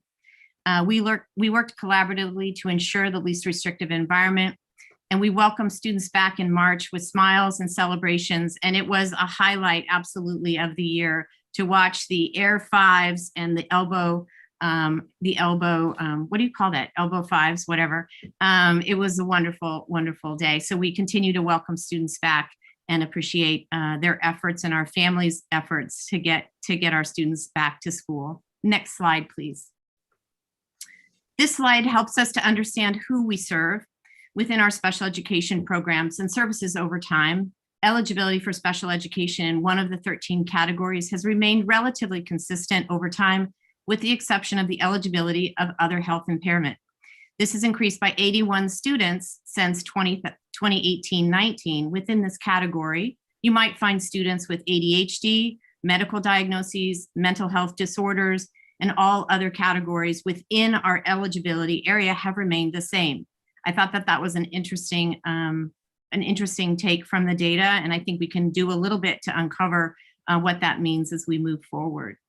We maintained similar numbers of students who receive special education with a slight increase of our total enrollment in special ed. As of May last week, we have 1,062 students eligible for special education services as compared to the data here, which was taken from our December count in 2018, 1,003 students. Our percentage increase has gone to a little over 11%, which is a little more than we had before, which was just under 10%. It's something to watch. We want to be thoughtful that we want to stay around that 10%. And if we're not, we want to look at what practices and referral situations have increased those numbers. Next slide, please. Here we have a demographic just to give you a sense of where our students are distributed. The critical thing here, I think, is to understand that we have an equal distribution, give or take approximately, across the grade levels. The specialized academic instruction setting refers to students who are in a specialized setting 51% or more of their day, and a resource support setting would be less than 50% of their day. So this is important information to us when we think about least restrictive environment and access to general education classrooms. We maintain 29 students in non-public school placements. We have 7 students out of district and 32 students placed in San Mateo County Office of Education programs, which we'll talk about in a slide to come. Next slide, please. Of all the slides, I think this is probably one of the most important. This continues to be an area where the district must focus our efforts and alignment with other plans and instructional programs to address the disproportionality of our student representation in special education. In this slide, only students who are designated EL, Latino, or African American are represented. If I may take a moment to help you understand the urgency by which I feel we need to address the over-identification of students with disabilities of color and those who are English language learners, we will continue to look at by listening to students' experiences, aligning curriculum instruction and intervention, and update our assessment practices to understand students' needs. What you see here is the overall number. I mean, the concerning numbers here obviously are that 26% of all of our African-American students are eligible for special education services, and yet there is a very small number of students who are African-American in the district. That's certainly a number to watch, as well as our Latino students who represent 46, almost half of the percentage of all students in special education are Latino at this time. These are critical areas for our special education plan, as well as the CSACE plan and our LCAP. And we will begin to look at ways to make sure that students have full access to the Tier 1 and instruction that will help move this dial in a different direction. Next slide, please. The next slide talks a little bit about our parent thought exchange. We're thankful for our parents who participated and our families. We had 166 participants, 178 thoughts, and 3,746 ratings. A thought exchange is a very interesting way to understand how people are feeling. And our critical question was, what impactful actions could San Mateo Union High School District take to better serve our students with IEPs and their families? These are the key takeaways, and I want to thank Ms. Chalkley for helping us with this thought exchange. We need to increase and improve communication with our teachers and our families. We want the families ask for more clear communication when students are falling behind and how they can help. We want the parents ask for case managers to inform staff to ensure implementation of the IEP was across all settings. And by that, I think our parents were asking to make sure that accommodations and IEP information was shared with our general education faculty. Parents asked for future job and college preparedness, calibrating our directed studies classes, making sure that there is both a portion of learning how to learn as well as support with academic learning. And they asked specifically to pursue a real world class or real world classes where students could learn applied applied academics, if you will, to understand the world outside of a school setting. They ask for students to have to be active and to align our mental health programs to support students. And they preferred in-person learning, and they asked for us to consider ways to innovate rather than to reinstate programs as we reopen schools. Next slide. The budget update, I know the board is interested in this, and I will say that I worked closely with our new accountant, Stephanie Quijada, and Mr. Hawkins and his team. We are tracking expenditures for the 2021 budget, and I'm grateful for the support of our business services department. We're both federal and state funding continue to fail to meet their commitment, and that has been a historic piece of information, and that continues today. We work closely right now. Our department chairs and our staff from the high schools are doing 5-10 articulation meetings a day to make sure that we understand the needs of our rising ninth graders and that we're prepared for our class of 2025, understanding any students that have maybe more specialized needs, and we're ready for those students when they start school with us in the fall. We are expecting at this time, given the number of articulations that we've had, that we will need to increase our instructional aid staffing for intensive individual services for students that are coming up from our partner districts by 7. That's an anticipated projection at this time. We anticipate our mental health programs will need to be extended, and I'll talk a little bit more about that in a moment, but we are potentially looking at increasing some of our mental health therapist staffing if possible. And we have an increased number of students in our post-secondary programs. Those are students who have finished our high school programs and are in our post-secondary transition programs, and they're typically 18 to 22, and we are increasing that staffing by 1 FTE next year. Next slide. This slide helps us to understand important costs associated with serving students with highly specialized needs that sometimes require settings outside of the school district. It is important to note that students served by our San Mateo County Office of Education partners in some cases are served on our own campuses by county staff. We currently have 2 programs housed at Mills High School, and next year we'll add a 3rd classroom at Capuchino High School. This is an important consideration as we begin to prepare to complete the process to bring those students back. One might ask, why can our students go to school on our campuses but not be served by us? And I think that's an important consideration. So we will be looking for ways to complete that application process and bring our students home to our campuses if we can, and reduce some of those costs associated with expensive out of district placements in county programs. Next slide. As the board may recall, last spring, you entertained a contract and approved a contract for Effective School Solutions, which was a program to replace behavioral health and recovery services, therapeutic day services at Capuchino High School. The contract included services for 2 classrooms at Capuchino and 1 classroom at Mills called the HOPE program. In total, the 2 programs this year have served 27 students with intensive emotional and behavioral needs, was fully virtual in the fall, and started welcoming students back this spring. The goals of the partnership were to improve the therapeutic care provided to the district's most at-risk students and to improve the students' ability to engage with their academics. There were some concerns with the prior provider not being able to assess and provide services, and that was one of the reasons that Effective School Solutions was brought in. They have also provided highly effective professional learning for our staff this year. Next slide, please.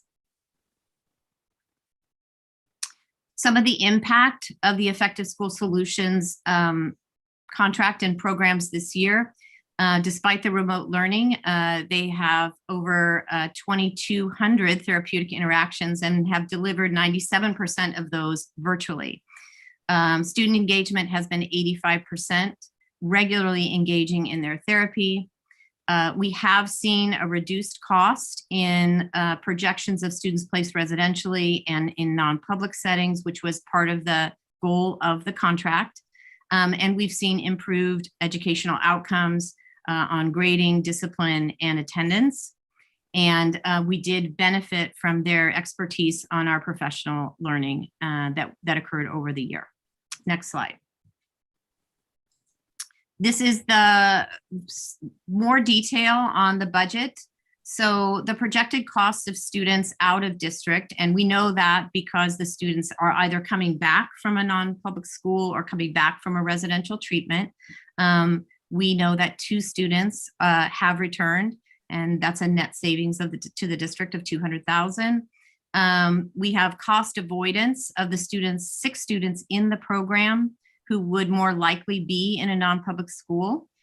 And the cost to implement the program currently, and the contract that you will review in a moment, is $520,000. And we project that this year they were able to save us about $280,000. We anticipate that the program will continue to grow, to be robust, and to serve our students and families. And we're pleased with the progress this year in the effective school solutions. Next slide. So the last slide is really a way to kind of bring together the work that we hope to continue to focus on. I've tried to align this with our LCAP that you'll be looking at, I'm sure, in the next month or so.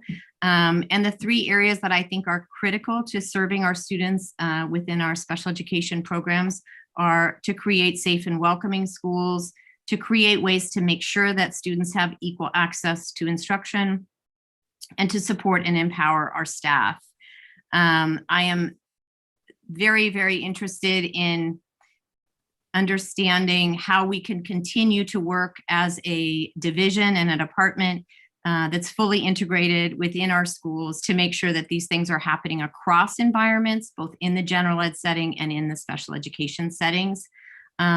Key factors here are alignment with our anti-racism equity focused work to address the over-identification of students for special education, to create an inclusive referral process, to increase our parent communication, and to ensure the materials are accessible to families and to students in their primary language. This is an area that I think is critical when we meet with families, when we do assessment, when we hold our IEPs, to make sure that we have families who are partners in the development of the IEP, but also fully understanding their students' needs, their children's needs, as well as the goals and objectives to make sure that those needs are met.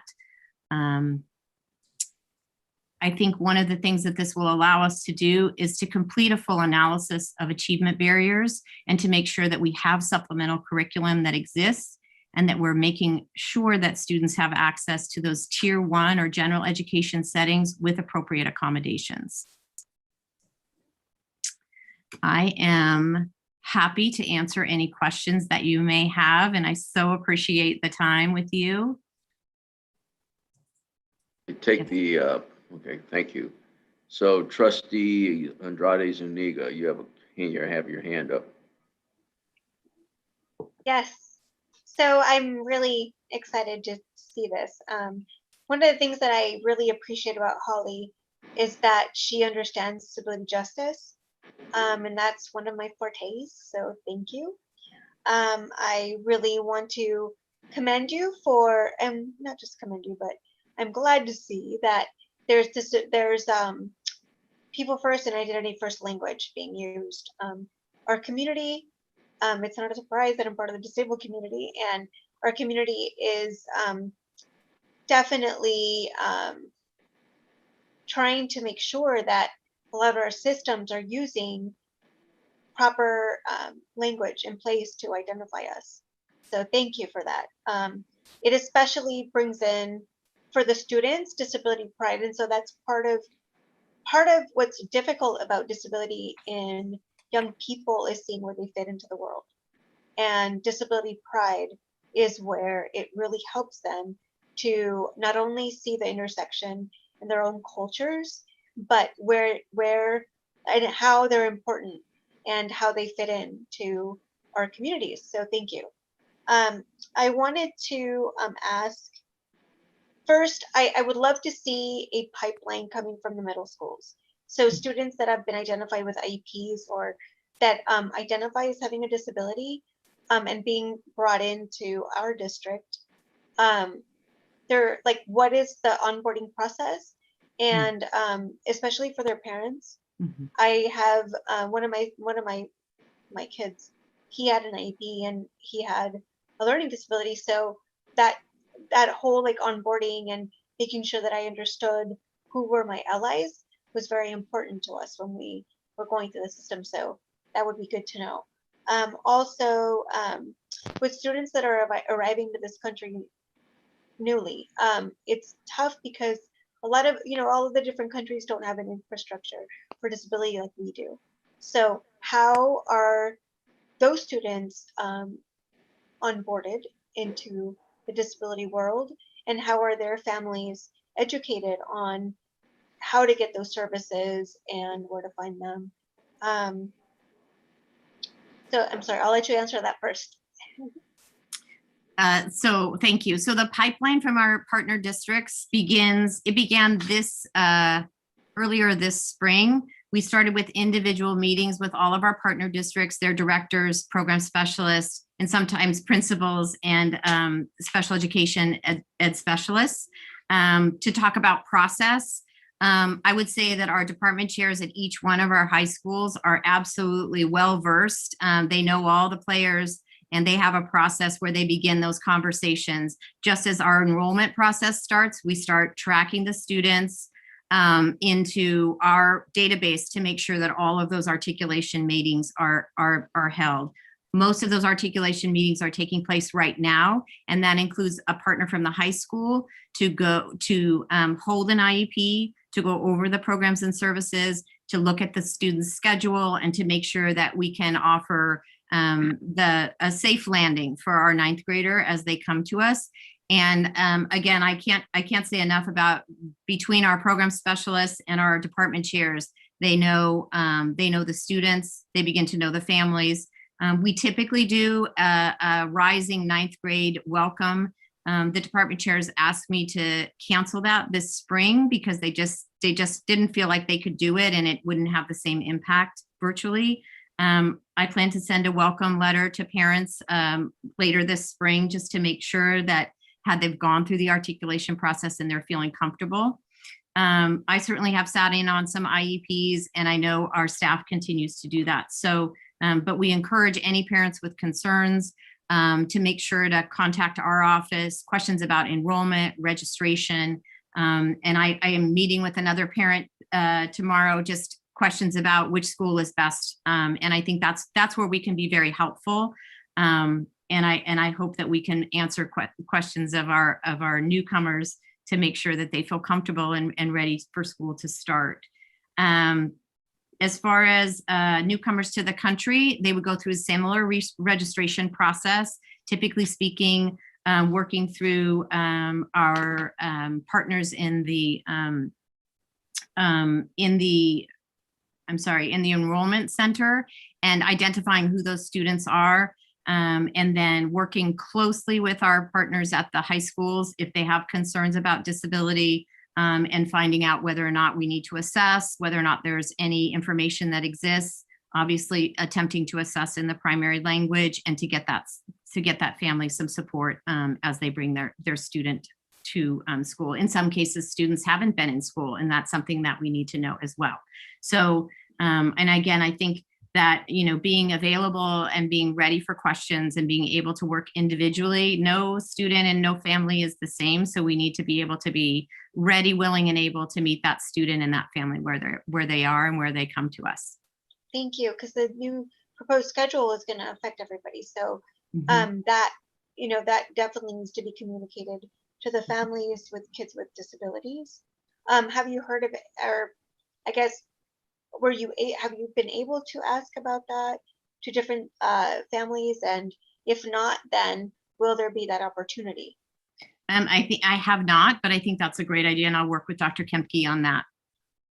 Thank you. The next question is, let's see, community partners. Again, because they're, these are students.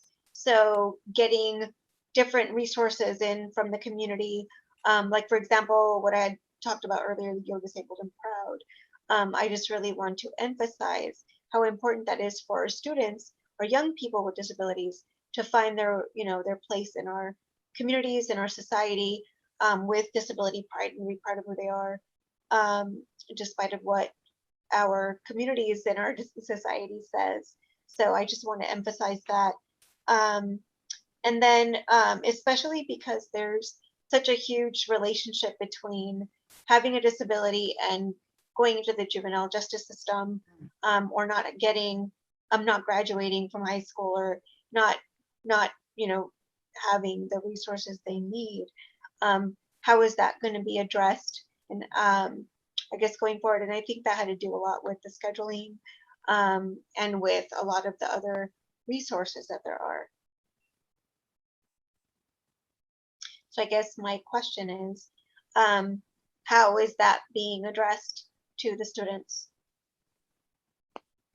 So the juvenile justice system overarchingly is supported by our County Office of Education, and we work closely with our County Office of Education partners when we have a student within that system, whether it's in their community school or within the juvenile justice system. I think that I want to understand a little bit more about your question, but I do want you to know that if we have a student that has gone into the juvenile justice system, we are aware of that student, especially if they have an IEP. We follow that and we make sure that student is getting their services in the community school, and we make sure that we stay engaged with that family.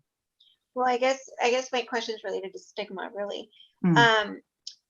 The largest percentage of students with disabilities, I guess, in the chart that you showed were Latino students. So I'm not surprised that there are lower numbers. I'm surprised that the Latino community is so high, because usually it's very difficult for people to identify that. So how do you, how does the district extract that information? How do we make sure that people don't feel stigmatized and that they're able to disclose that without feeling like they either are not part of the group, or like, how do we get our students what they need when there's a resistance around identifying with a disability? I think that's an excellent question, and I'm not sure I know the answer to that. I know that we do our best for, to recognize and to be compliant with our child find obligation. When students are in need, we have different processes at the school site, whether it's a school study team, or different ways for students to be recognized if they're not being successful in school, maybe having attendance issues. So there are different ways to capture the students who are struggling. And I think that those systems, for the most part, are working. My concern is that we need to disrupt, perhaps, the trajectory of those students just going right into a special education referral process when that might not be the problem at all. And so I think that's what our numbers indicate, is that we have to dig a little deeper to understand, I would say, cognition, and understand how students how their brains are working, and to make sure that we know who that student is, not just judging them about how they're behaving or responding in the classroom, but that we really understand what their needs are.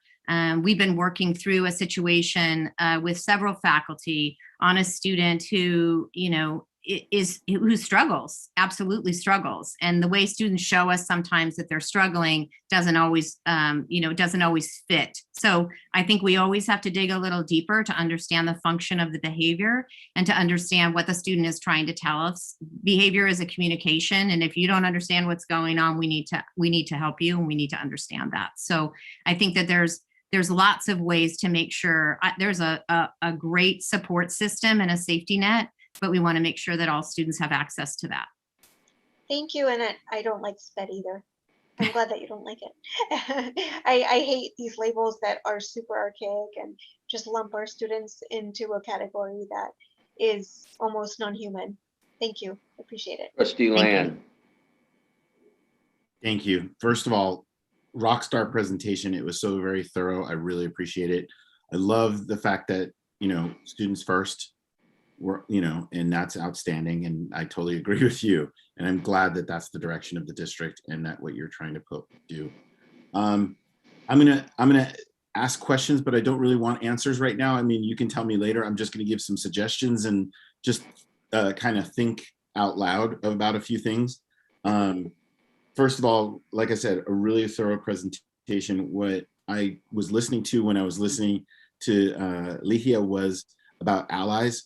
And I know a lot of partner districts have special education organizations for parents to connect. And I'm wondering if you could outreach there and maybe form a group for our district, because I think, what Lihia has talked about in the past is just connecting people. And especially when you have a student with a disability and a child, you want to outreach and just say, hey, is there anyone out there just like me and going through the struggles that I'm going through? So I think that's important. I think if we could do that, that would be great. When you talked about over-identification, one of the things I wanted to mention was, are we doing anything for students with disabilities who are ELs who will never get out of the LPAC? And how can we make that transition for those students? Because it's absolutely ridiculous for students with severe disabilities to have to take the LPAC because it's mandated by law every year. And I think that's absurd. So please, if there's something that we can do on that, I think it's important. When we talk about disproportionality, I think that's one of the questions I would have is how many are coming in from the partner districts already over-identified? And then what can we do about that as we go? I think, again, I thought it was very fascinating when you talked about looking at the shifts of the data chart where we're talking about qualifications is very interesting, the shifts. We can have that discussion another time about where the shifts are and why and what that means. But outstanding work in presenting that. I think in some future meeting, maybe we should discuss how we are addressing the disproportionality and how we are in what the progress is going to be and how we're going to deal with that and address that. I love the fact that all the presentation that you did on incorporating savings with our ESS and what happened there and how can we do that in the future in other parts and other ways to incorporate and draw from the NPSS and bring them back in-house again. That's always something that I think districts should try to do, but effectively. And so it has to be deliberate thought. Finally, hi, Lauren, welcome. Good to see you. I'm glad you're gonna be working together. But Holly, I really appreciate your leadership on this and thank you very much for a great presentation. Thank you, Mr. Land. Trustee Hanley. I'm curious. I know you're working with a lot of students who have, very severe challenges and with their disabilities. But I've seen over the years, and I've read in a lot of studies that a lot of students end up in special education, simply because they really haven't been taught to read properly, and they may have, a learning disability like dyslexia or some related issue, but though most of those can be overcome with a proper reading instruction and treatment, and a lot of students never get the proper treatment or instruction for that. And I'm wondering, are we seeing that, and how many of that do we see, and what kind of success are we having with students that are coming to us with that kind of an issue, and I guess how successful are we being in helping them move forward and actually move out of the necessity of being in a special education program? Well, thank you for the question. And we are seeing that. We are seeing literacy reading levels of concern. Students reading perhaps at the 1st through 3rd grade level. For instance, we did a quick sample of students via the department chairs of students who were reading far below grade level. And we have piloted this year a program called Mind Play. One of the challenges with creating an opportunity for students to work on reading in high school is that they don't want to. And they also, we struggle to find a place and a time for them to have that targeted instruction. This is an area that we addressed in our special education plan because our CASP data indicates that our achievement in ELA is for students with disabilities is an area where we need to improve. We're looking at another reading system, and I think it is critical to make sure that we have a research-based, efficacious reading program that we can get students interested and invested in. And one of the challenges there is that it's got to be engaging and it's got to be age appropriate. It can't look like 2nd or 3rd grade because they're not going to engage in that. Things like incentivizing reading programs, all of those programs, many of them have a self-paced component. And so once you get students engaged in that, and like you said, most of those students will begin to make progress very quickly. And if they're incentivized to do that, then they can move through those programs and move their Lexile levels up. So that's definitely an area that we will continue to look at next year. And trying to get some, we have a couple teachers that were interested in participating in looking at different intervention curriculum to make sure that we have the right tools to create those opportunities for students to have access to that. Most of our students would have access to that in a directed studies class, but some might argue that they need access to that in their English classes as an accommodation to make sure that they can access the content. So this is absolutely an area that we're going to look at next year. We're going to try to incentivize students to get engaged and to be interested and wonder about how they can improve their reading skills. It's the gateway skill, and I think it's an important one for us to focus on. So when I come back to you and ask you to buy Starbucks gift cards, you'll know why, because I'm trying to incentivize kids to read. So I'll be back with that request. Yancey? Okay, he heard me. Yeah, I've seen some really incredible examples and many of them in my charter school work. And you're right. By the time these students get to high school, they've been beaten down so much because if you can't read, then you're just struggling in everything. You're struggling in everything. And school, you just come to hate going to school. But once somebody actually understands that and starts to teach them how to read, they're smart kids. And all of a sudden the whole world opens up for them once they actually are able to read. So I just think we're losing a lot of kids because the adults haven't performed for them. And I've seen it happen so many times. I just think it's really important that we're cognizant that this is happening a lot. I appreciate that. And one tool we did add this year was Learning Ally, which gives students access to over 85,000 texts, audio format, and there's a way to interact with the text. It's a wonderful universal tool, and it's accessible to students who are eligible. There's two ways to change an organization. I think there's organic change, and I think there's top-down change. I believe in organic change. So we rolled it out very slowly, and now we have some general education allies really interested in Learning Ally and moving it through the organization, through our English departments, asking Learning Ally to add texts that our students read in our schools. And I feel like we've got some real momentum that's teacher generated and teacher initiated. So I feel like it might be an initiative that will stick. Certainly, it will give access to students to grade level texts in audio format so they can listen and they can learn. which is not a substitute for reading, but it's a substitute for access. And I think it's a good one. So I'm very pleased that we've got some traction on the Learning Ally platform. Okay, thank you. Trustees Lees, Dwyer.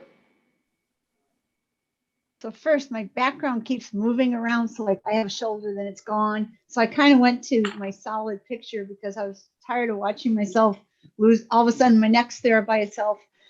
So I don't know. I'll get that fixed for the next meeting. Thank you for the presentation. I love details. I really share the concern on the over-identification of students from particular racial or ethnic minority, not minorities, but well, some I guess are minorities. But I really don't like that. And so I have a couple little questions. One is, do most of the students come to you from the feeder districts already identified? So the highest percentage of students you get are already in special ed, correct? We did that work through our CSACE plan, and I think we have a sense that many of our students are coming to us already identified for special education, yes. So so the feeder districts are feeding you all these kids and you get them in. So do you take a fresh look to verify that they are where the district they come from says they are academically and socially, emotionally? So I would say we're potentially building a way to have a better sense of that for the fall, using an assessment, a universal assessment that we think will help us understand what students' strengths are. But typically speaking, we would not reassess a student who's eligible for special education until their triennial evaluation. It could be their first year. It might be as late as their 10th grade year or 11th grade year, depending on when they were eligible for special education. One thing we are doing is the patterns of strengths and weaknesses assessment, which will tease out more effectively how students are learning, what their strengths are and where their weaknesses are. And what we see using that assessment, and again, I think Ms. Berlin could do a better job of this, but we see students' strengths and we can tease out where their learning needs are. And it does decrease the number of students that are eligible for special education using a more traditional deficit model. So we're hopeful that we've trained our school psychologists and that our referrals for special education and our systems of support at the school site, both tier 1 and tier 2, will help get students support before having to be referred for special education. We can't be the only outcome for students who need additional support. And I think sometimes that's what we're seeing. Yeah, I guess my concern is the students that come in identified and they go into special ed classes. So are the teachers looking for that? Are they looking for the misidentified child? Have they had some like training to see, whoa, this kid doesn't belong in my class? I think that they take that IEP at the articulation meeting and they look at that assessment and they determine how that assessment and those goals can be applied in our school system. And I would say that our teachers are pretty keen on recognizing what supports students need. There's some areas for us to grow, and that is, I think, around the area of least restrictive environment and making sure that students have access to that first. As I said, we are hoping to use MindPrint in the fall, which will give us a sense of how the student's brain is working, what their cognition is, and it will show us all of their strengths. Even when there are patterns of weaknesses, we can see the strengths, and many times we'll understand better how to support that student. And I'm very hopeful that will give teachers tools to better serve students individually. So I think unless a parent asks for an assessment when they come to us with concern, or we have a high level of concern, we can always ask for a parent to consent to an assessment prior to that triennial date. But typically speaking, you don't assess within a certain window. But I think it's a great question. And I think we have to watch for when our 9th graders get here, how do we come to know how they are as learners and how to support them to be successful? I think it's a great question. And looking at how they came to be where they are. I mean, was this child assessed in 3rd grade? Did this child come to the country in 4th grade, but was not reading? All these different things that play into how students learn and how they achieve. And I hate to see any child shorted because of the misfortune that they had in early life. So I'm glad to see that you're looking at everything. The effective school solutions, has that been pretty much by Zoom this year? Because all of these contacts and everything. Mhm. So will that change? I know they're a New Jersey company, right? But they have presence out here too. They have presence all over the place. They do. And they're, when we brought students back to school, they came back to those programs as well. So their therapists are on site and their Okay. clinical supervisors are on site.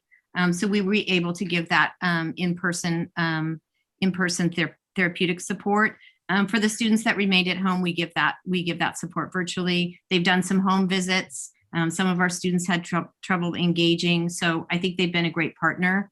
There were some growing pains. I'll be honest with you, anytime you move from an organization that's supported a program for many years, you'll have some growing pains. And we've been very diligent, meeting every week with the staff over there to make sure that we can get through those growing pains and make sure that we're getting the services that the students need delivered. Good. That's it. Thank you. Thank you. I just have one comment. Thank you for the presentation. I was glad, you started the presentation with the identity first and people first. And I thought that was appropriate in personalization. And then you ended with budget accountability and you demonstrated an understanding of the numbers and the implications. And along the way, we heard that there's communications with business services. And those are all the things that we need to make sure we have a control over there while we're doing that personalized service. So thank you very much. Thank you very much. Thanks, Lauren. See you on the other side. That sounds ominous. Yeah. Okay, we're going to move on to special ed. Personnel actions. Division of Human Resources, Personnel Actions N1. Yes, thank you. We have personnel actions and addendum and one recognition tonight. After 14 years, Jennifer Hoth has submitted her resignation after 14 years as a school counselor and currently an MTSS coordinator, effective at the end of the day, June 4th. I move approval. Is there a second? Second. Okay, trustees Lees, Dwyer with the motion, trustee Hanley with the second, trustee Andrade Zuniga, how do you vote? Yes. Trustee Land, Yes. trustees Lees, Dwyer, Yes. trustee Hanley, Yes. trustee Griffin will vote yes. The motion passes 5-0. Into presentation of induction program. Okay. Well, Savvy Hopkins are the district's professional development and induction coordinator, and I will present the status of the district's induction program application process with the California Commission on Teacher Credentialing. In 2017, the district started this process for state approval. In 2019, the board included this in the yearly goals as part of a long-term investment into student instruction and staff development. As part of the process, the district has created a diverse and representative induction program team that includes teachers, administrators, a district accountant, a credential analyst, and a dean from a local university's teacher credential program. This team has traveled to Sacramento twice. We met with CTC representatives for guidance on the application process and received 2 full days of training. Next slide, please. As a summary, a teacher induction program provides teachers new to the profession with targeted professional learning combined with one-to-one mentorship by an assigned teacher mentor. We plan to support the training with an alignment to the district's instructional and equity goals once our program application receives its final approval. Next slide. So there are several steps that an aspiring teacher must complete in order to attain a clear teaching credential. The first step is earning the preliminary credential that is typically accomplished through a university program in combination with student teaching.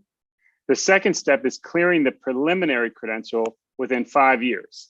And clearing a preliminary credential requires the completion of a teacher induction program, which is a 2-year program. Next slide. Good evening, members of the board. As Dr. Black mentioned, operating an in-house induction program would enable us to tailor program experiences and professional learning for both newly hired teachers and instructional coach mentors.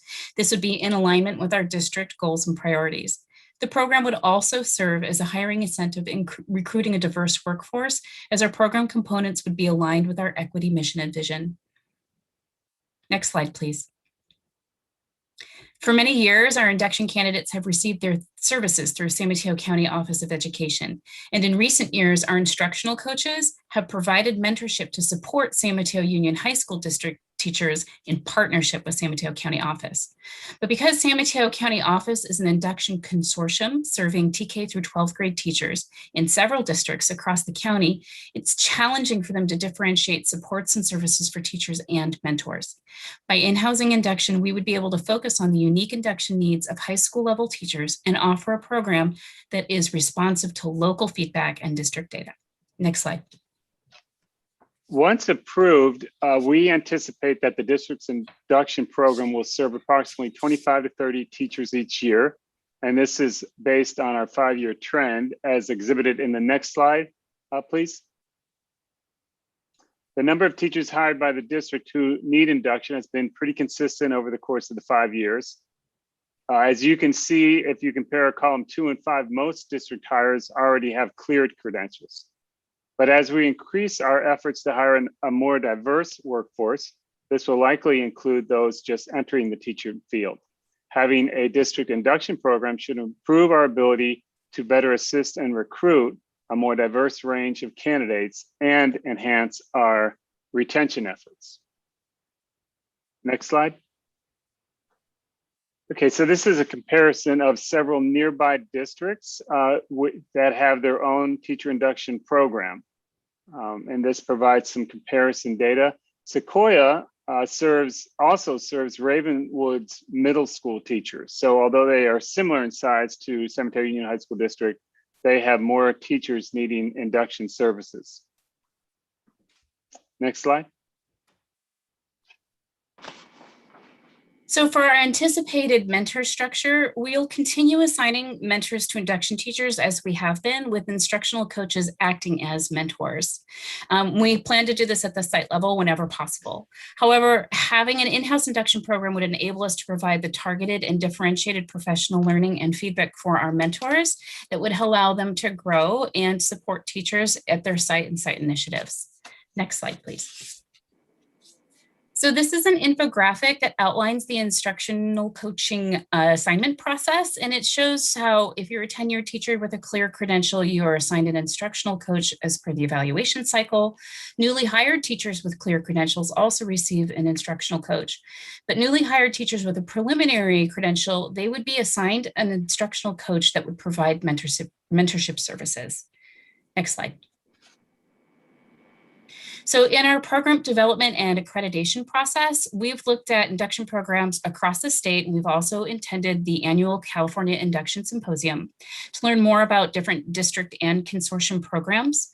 This table briefly summarizes key program elements for local or similar programs. So even though there are some program similarities because they all have to be based on induction standards, what we've found is that the individual induction programs at the district level are unique because they are tailored to meet that district's very specific priorities and goals. Next slide, please. So in designing this program, we've gathered feedback from recent induction teachers, from all of our mentors, instructional coaches. We've reviewed San Mateo County Office feedback, and we've examined programs from across the state. In response to this feedback, our program will provide professional learning that is grounded in research and best practices, supports teachers in the work that they are authentically engaged in. The program will also include mentor colloquiums for peer review and feedback on mentor practices, mentor candidate meetings to build program coherence, and direct support and feedback to mentors by the program coordinator. Next slide, please.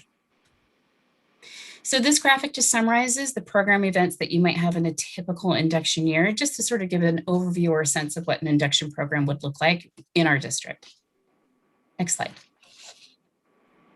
This slide is the budget slide. It has links to the budget for the induction program, or projected budget. For many years, the district has been partnering with the San Mateo County Office of Education for induction services, formerly called BITSA. Switching over to a district induction program is actually projected to save $13,000 in the first year, 21-22, because not all program components will be implemented, and will save approximately $105,000 by not joining the county's program.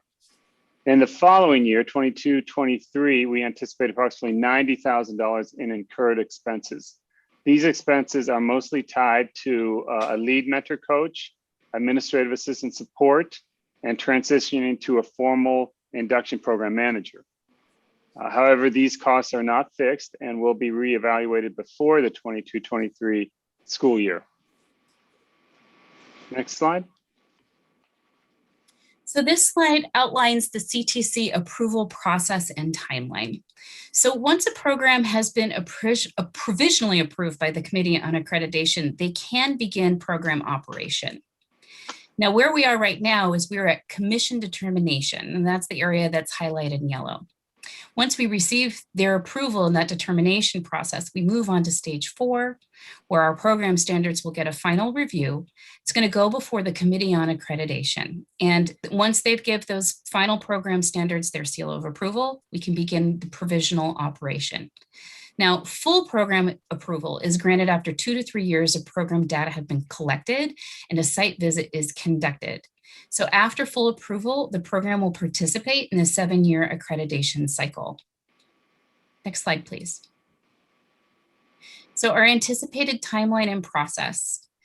What we are looking at right now is we are looking at in August of 2021, our instructional coaches would be assigned teachers based on credential match.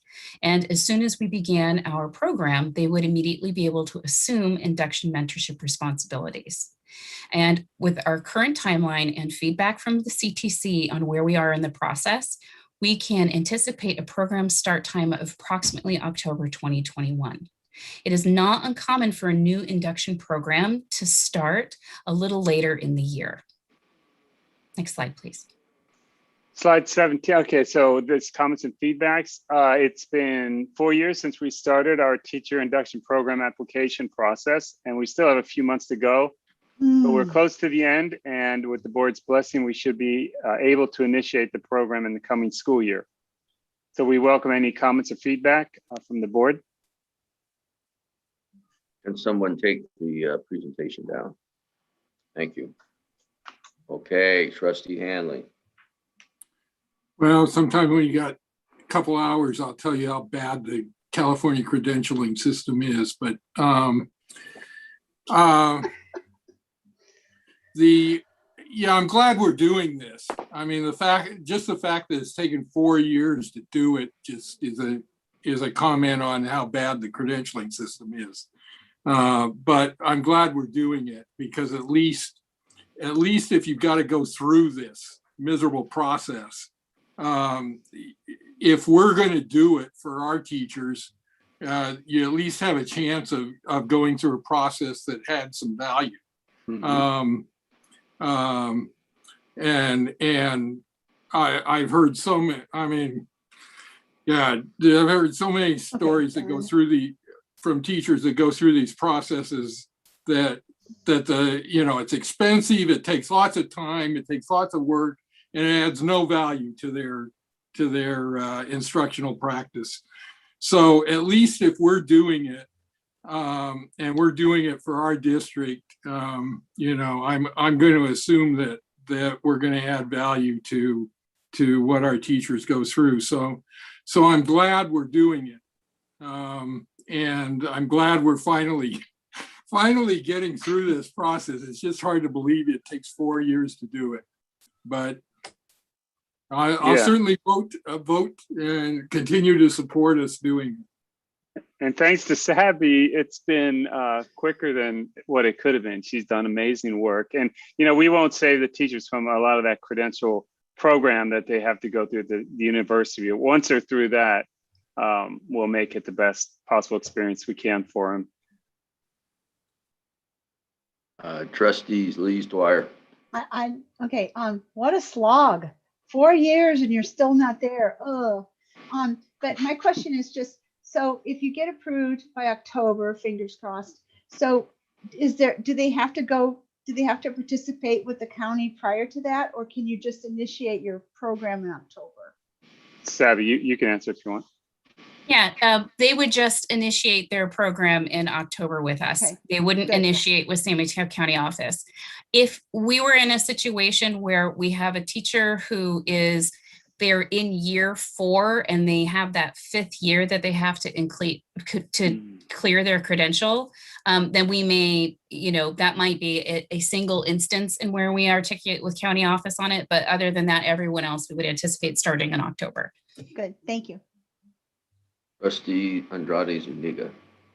Yeah, since I'm new, I don't know a lot of the history of this program and how it's been developed and things like that. So I would love to maybe have a longer conversation with Kirk and Sadie, if that's cool. But I've done a lot of research in college around mentorship, job satisfaction, mentorship, and progression in your career and things like that. So I totally support things like this. So yeah, I would love, offline, I'll connect with Kirk. Savvy and I meet weekly or bi-weekly, so we can invite you to one of our meetings. Thank you. Sure. And Sabby, I was pronouncing your name wrong. I apologize. Thank you. Mhm. Trustee Land. I'm well acquainted with the program. I'm so glad we're bringing it in-house. I'll keep it brief. Good job. Thank you. Thank you for your support, Greg. You're one of the reasons we went this direction, so thank you. Okay. Thank you for the presentation. One thing that I hope it does bring about was the mention of diversity and being able to maybe increase the diverse population of teachers. So I wish we can hurry and get through this, but it's been a long slog. So this was for information and comment, no action, I believe. Correct. N3 was pulled. N4 approve the extension of MOU with the San Mateo Adult School regarding distance learning. I move Yeah. approval. Second. Do you want to comment? Or we have a motion and a second. Lees Dwyer with the motion. I believe Land with the second. Trustee Andrade Zuniga, how do you vote? Yes. Trustee Land. Yes. Trustee Lees Dwyer. I'm glad that they want to continue doing some Zoom education. I think that's great progress in the adult community. I vote yes. Okay, Trustee Hanley. Yes. I'll vote yes, and N4 will pass 5-0. N5 approve the extension of the MOU with the CSEA 519.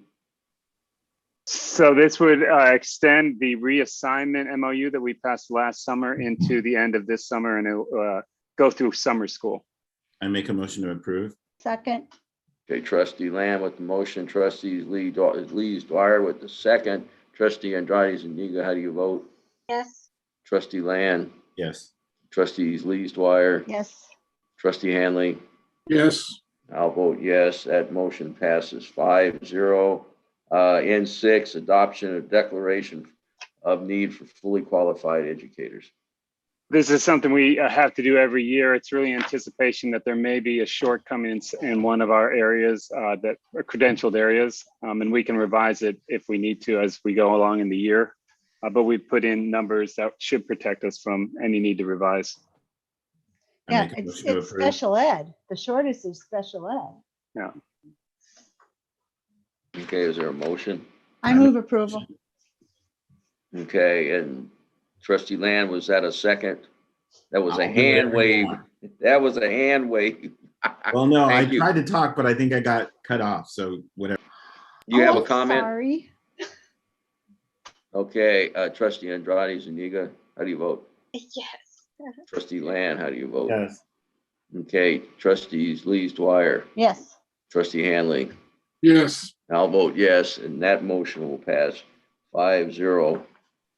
N7, approval of new position and job description for district social worker. Yes, this was the job description we pulled a few weeks ago. We had it in the CSEA unit. Now it's in ASME, and We recommend that the board approve it. We have many students and families that have experienced significant trauma, have profound needs, housing, financial, face a lot of challenges. We know that a district worker will assist. This will be mainly for EL students and families. And we think that the social worker will provide a lot of benefits, including improved attendance and retention, improved access for students and their families to clinical services, a tie into the community's wellness and mental health initiatives. We think there's going to be a lot of benefits to this position. I make a motion to approve this. I will second. Okay, we have a motion and a second. I have a quick question. Budgetary control or position control. We used to be concerned about every time we added a head count to the budget. Was this already in the budget, or where are we getting the money from? It's a new position. It's in the budget that you'll see next week. Yes, but it is a new position. We haven't reduced elsewhere to increase this. So, we used to have a problem. We used to have a problem when we started approving, and this was apparently another board at another time. We used to have a problem when we started approving positions before we had the budget and all the particulars.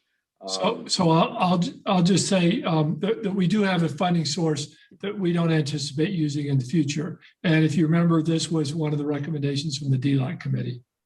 Okay. What is the funding source?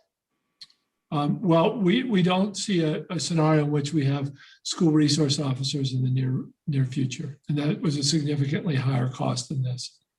It's always good to know that. One more, can I ask one real quick question? Yes. Will this person then coordinate, because a lot of people do have social workers through the county of San Mateo. So would our social worker then coordinate with the county? If the person already has a social worker, that's a relationship. And it can be a very important relationship. So will our person then coordinate, will part of the job be coordinating with those existing social workers at the county level with specific families and students? Yes, absolutely. I mean, we think this person is going to be very busy. So if somebody's already has their services, like you say, they have a good relationship and it's working, that would be great, and that would endure. Because we had a foster child for 4 years, high school student, right. And we had a social worker with her, and we went through a number of them. But that's a very important role with a lot of families. So, okay. Trustee Lees Dwyer, I just did want to note that this position will likely be an item of discussion in next week's ELO grant discussion as well. And so the board has not formally approved that. So I believe that's another reason that the funding on this could come from a couple of different places. Trustee Land. Yeah, it's getting late, so I don't like talking at the end, but I have something important to say. So I think this is a very valuable position, and I'm okay with funding it with the ELO money and whatever. But I know my first principalship was Hoover Community School, and with that community school, we were funded by the county, an on-site social worker, and that was funded by the county. So that is an option that we should look into. To look at, yeah. Because I think I'm totally fine with funding it 1 year, but again, once it's a success, maybe the county can help us out with that. And I know that they've done that in Redwood City over many years, and not just one school. So multiple positions. So something to look We into. don't want redundancies. We don't Right. want redundancies. I think Right. that if people have one, working with them is great, but we don't want to create redundancies. But the idea of a community school is, and Right. Going towards that is a good thing. Yeah. 9:55. Yep. And was there a motion and a second? Yes, I made a motion and Lehia seconded. Okay, so we got Trustee Land with the motion, Trustee Andrade Zuniga with the second, Trustee Andrade Zuniga. How do you vote? This is really important, so yes, thank you. Okay, Trustee Land. Ditto, yes. Okay, Trustees Lees Dwyer, Yes. Trustee Hanley. Yes. Okay, I'll vote yes, and that motion will pass 5-0. approve reclassification of the manager of mental health programs position. Yes, we passed this. Is there a second? Is there a second to the motion, the phantom motion that trustee Sorry, Land Rob. made? I didn't quite get that. Sure. I think Okay, Lagia so- got it. 9:56. Okay, so trustee Lamb with the motion, trustee Andrade Zuniga with the second, trustee Andrade Zuniga. Yes. Okay, trustee Land, Yes.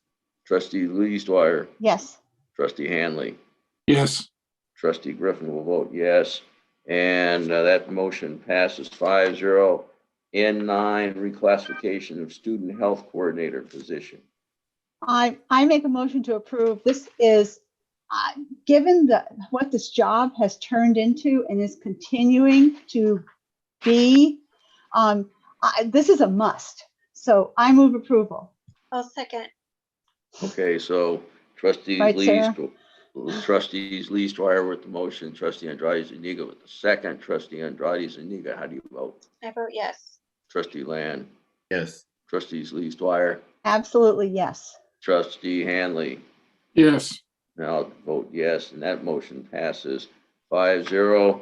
So we're to N10, approve the revised school site multi-tier support system of support, MTSS coordinator job description.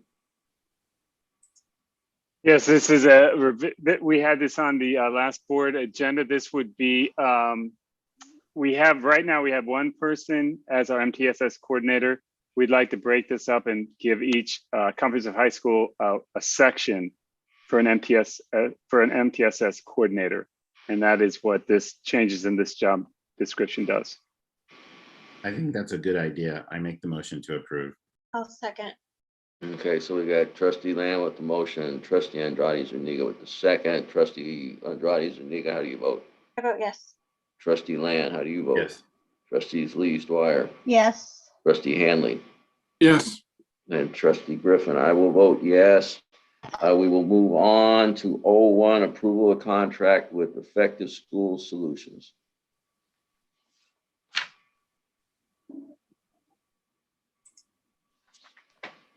One We're year. happy to answer any questions. It's a 1 year. Is there a motion? I just want to verify it's a 1 year contract. Oh, sorry. Yes. Yes? We don't have a presentation, do we, on this item? I don't know. I don't think we do. I think we include, Well, we it was decided kind to of what Holly include was it into talking the- about. Is there a contract? I've not seen the contract. It's attached on the agenda. Let me look at At it the again. bottom, yeah. It's How there. did I miss it? You know It's me. there on the agenda I online. love contracts. Let me see here. It was what Holly was discussing in her. Yes, I know Yeah. she was. And I I know so she wants moved. this. Where is it? It's got, oh, yeah, it's right at the very bottom. How did I miss it? Okay, let me look at it real quick. Sorry. Oh, God, 9:59. Okay, this will be quick. Seriously. Okay. Holy cow. How did I miss this? Okay, let me go down and see. Effective. Do you want to either No. vote yes or table it and bring it back? It's defined as a period of August 21 to May 22. Oh, and it'll automatically renew for 2 successive years unless notice of non-renewal received. Okay, so it's a 1 year with an option to renew. Given the success that she has proclaimed with it this past year, I think we should renew it for another year, and then we can always look at it again. So do we have a motion? I move approval. Second. Okay, trustee Leesdwyer with the motion, trustee Land with the second, trustee Andrade Zuniga, how do you vote? Oh, yes. Trustee Land, Yes. trustees Leesdwyer, Yes. trustee Hanley, Yes. and I will vote yes. And that motion, 01 passes 5-0, and I don't see anything else on the agenda. You might want to tell Holly she can't actually sign a contract this big, but you know, by the way. Holly, you're mute. Oh, yeah. Oh, Holly was muted. I'm fine with that, and I agree. If my name is on there, we will make sure that's Dr. Skelly's name, no problem. He can sign below you. Yeah. And they've got plenty of insurance, and that's always an important thing. So thank you. Okay, I think our business here is done. Wait, I want to request something for the next agenda. Okay. Oh, yes. Reform of the youth board. You request something, it may not make the next agenda, but request it, please. Well, the reformation of the youth board, What youth board? the youth representatives or the student representatives. The student board Yes. board members. Oh. I'll explain. Well, maybe you and I will talk, Ms. Zuniga, and we'll put a write-up together and then bring it either, if the 20th probably will work, and it may be if it doesn't work, we'll find a board meeting for it.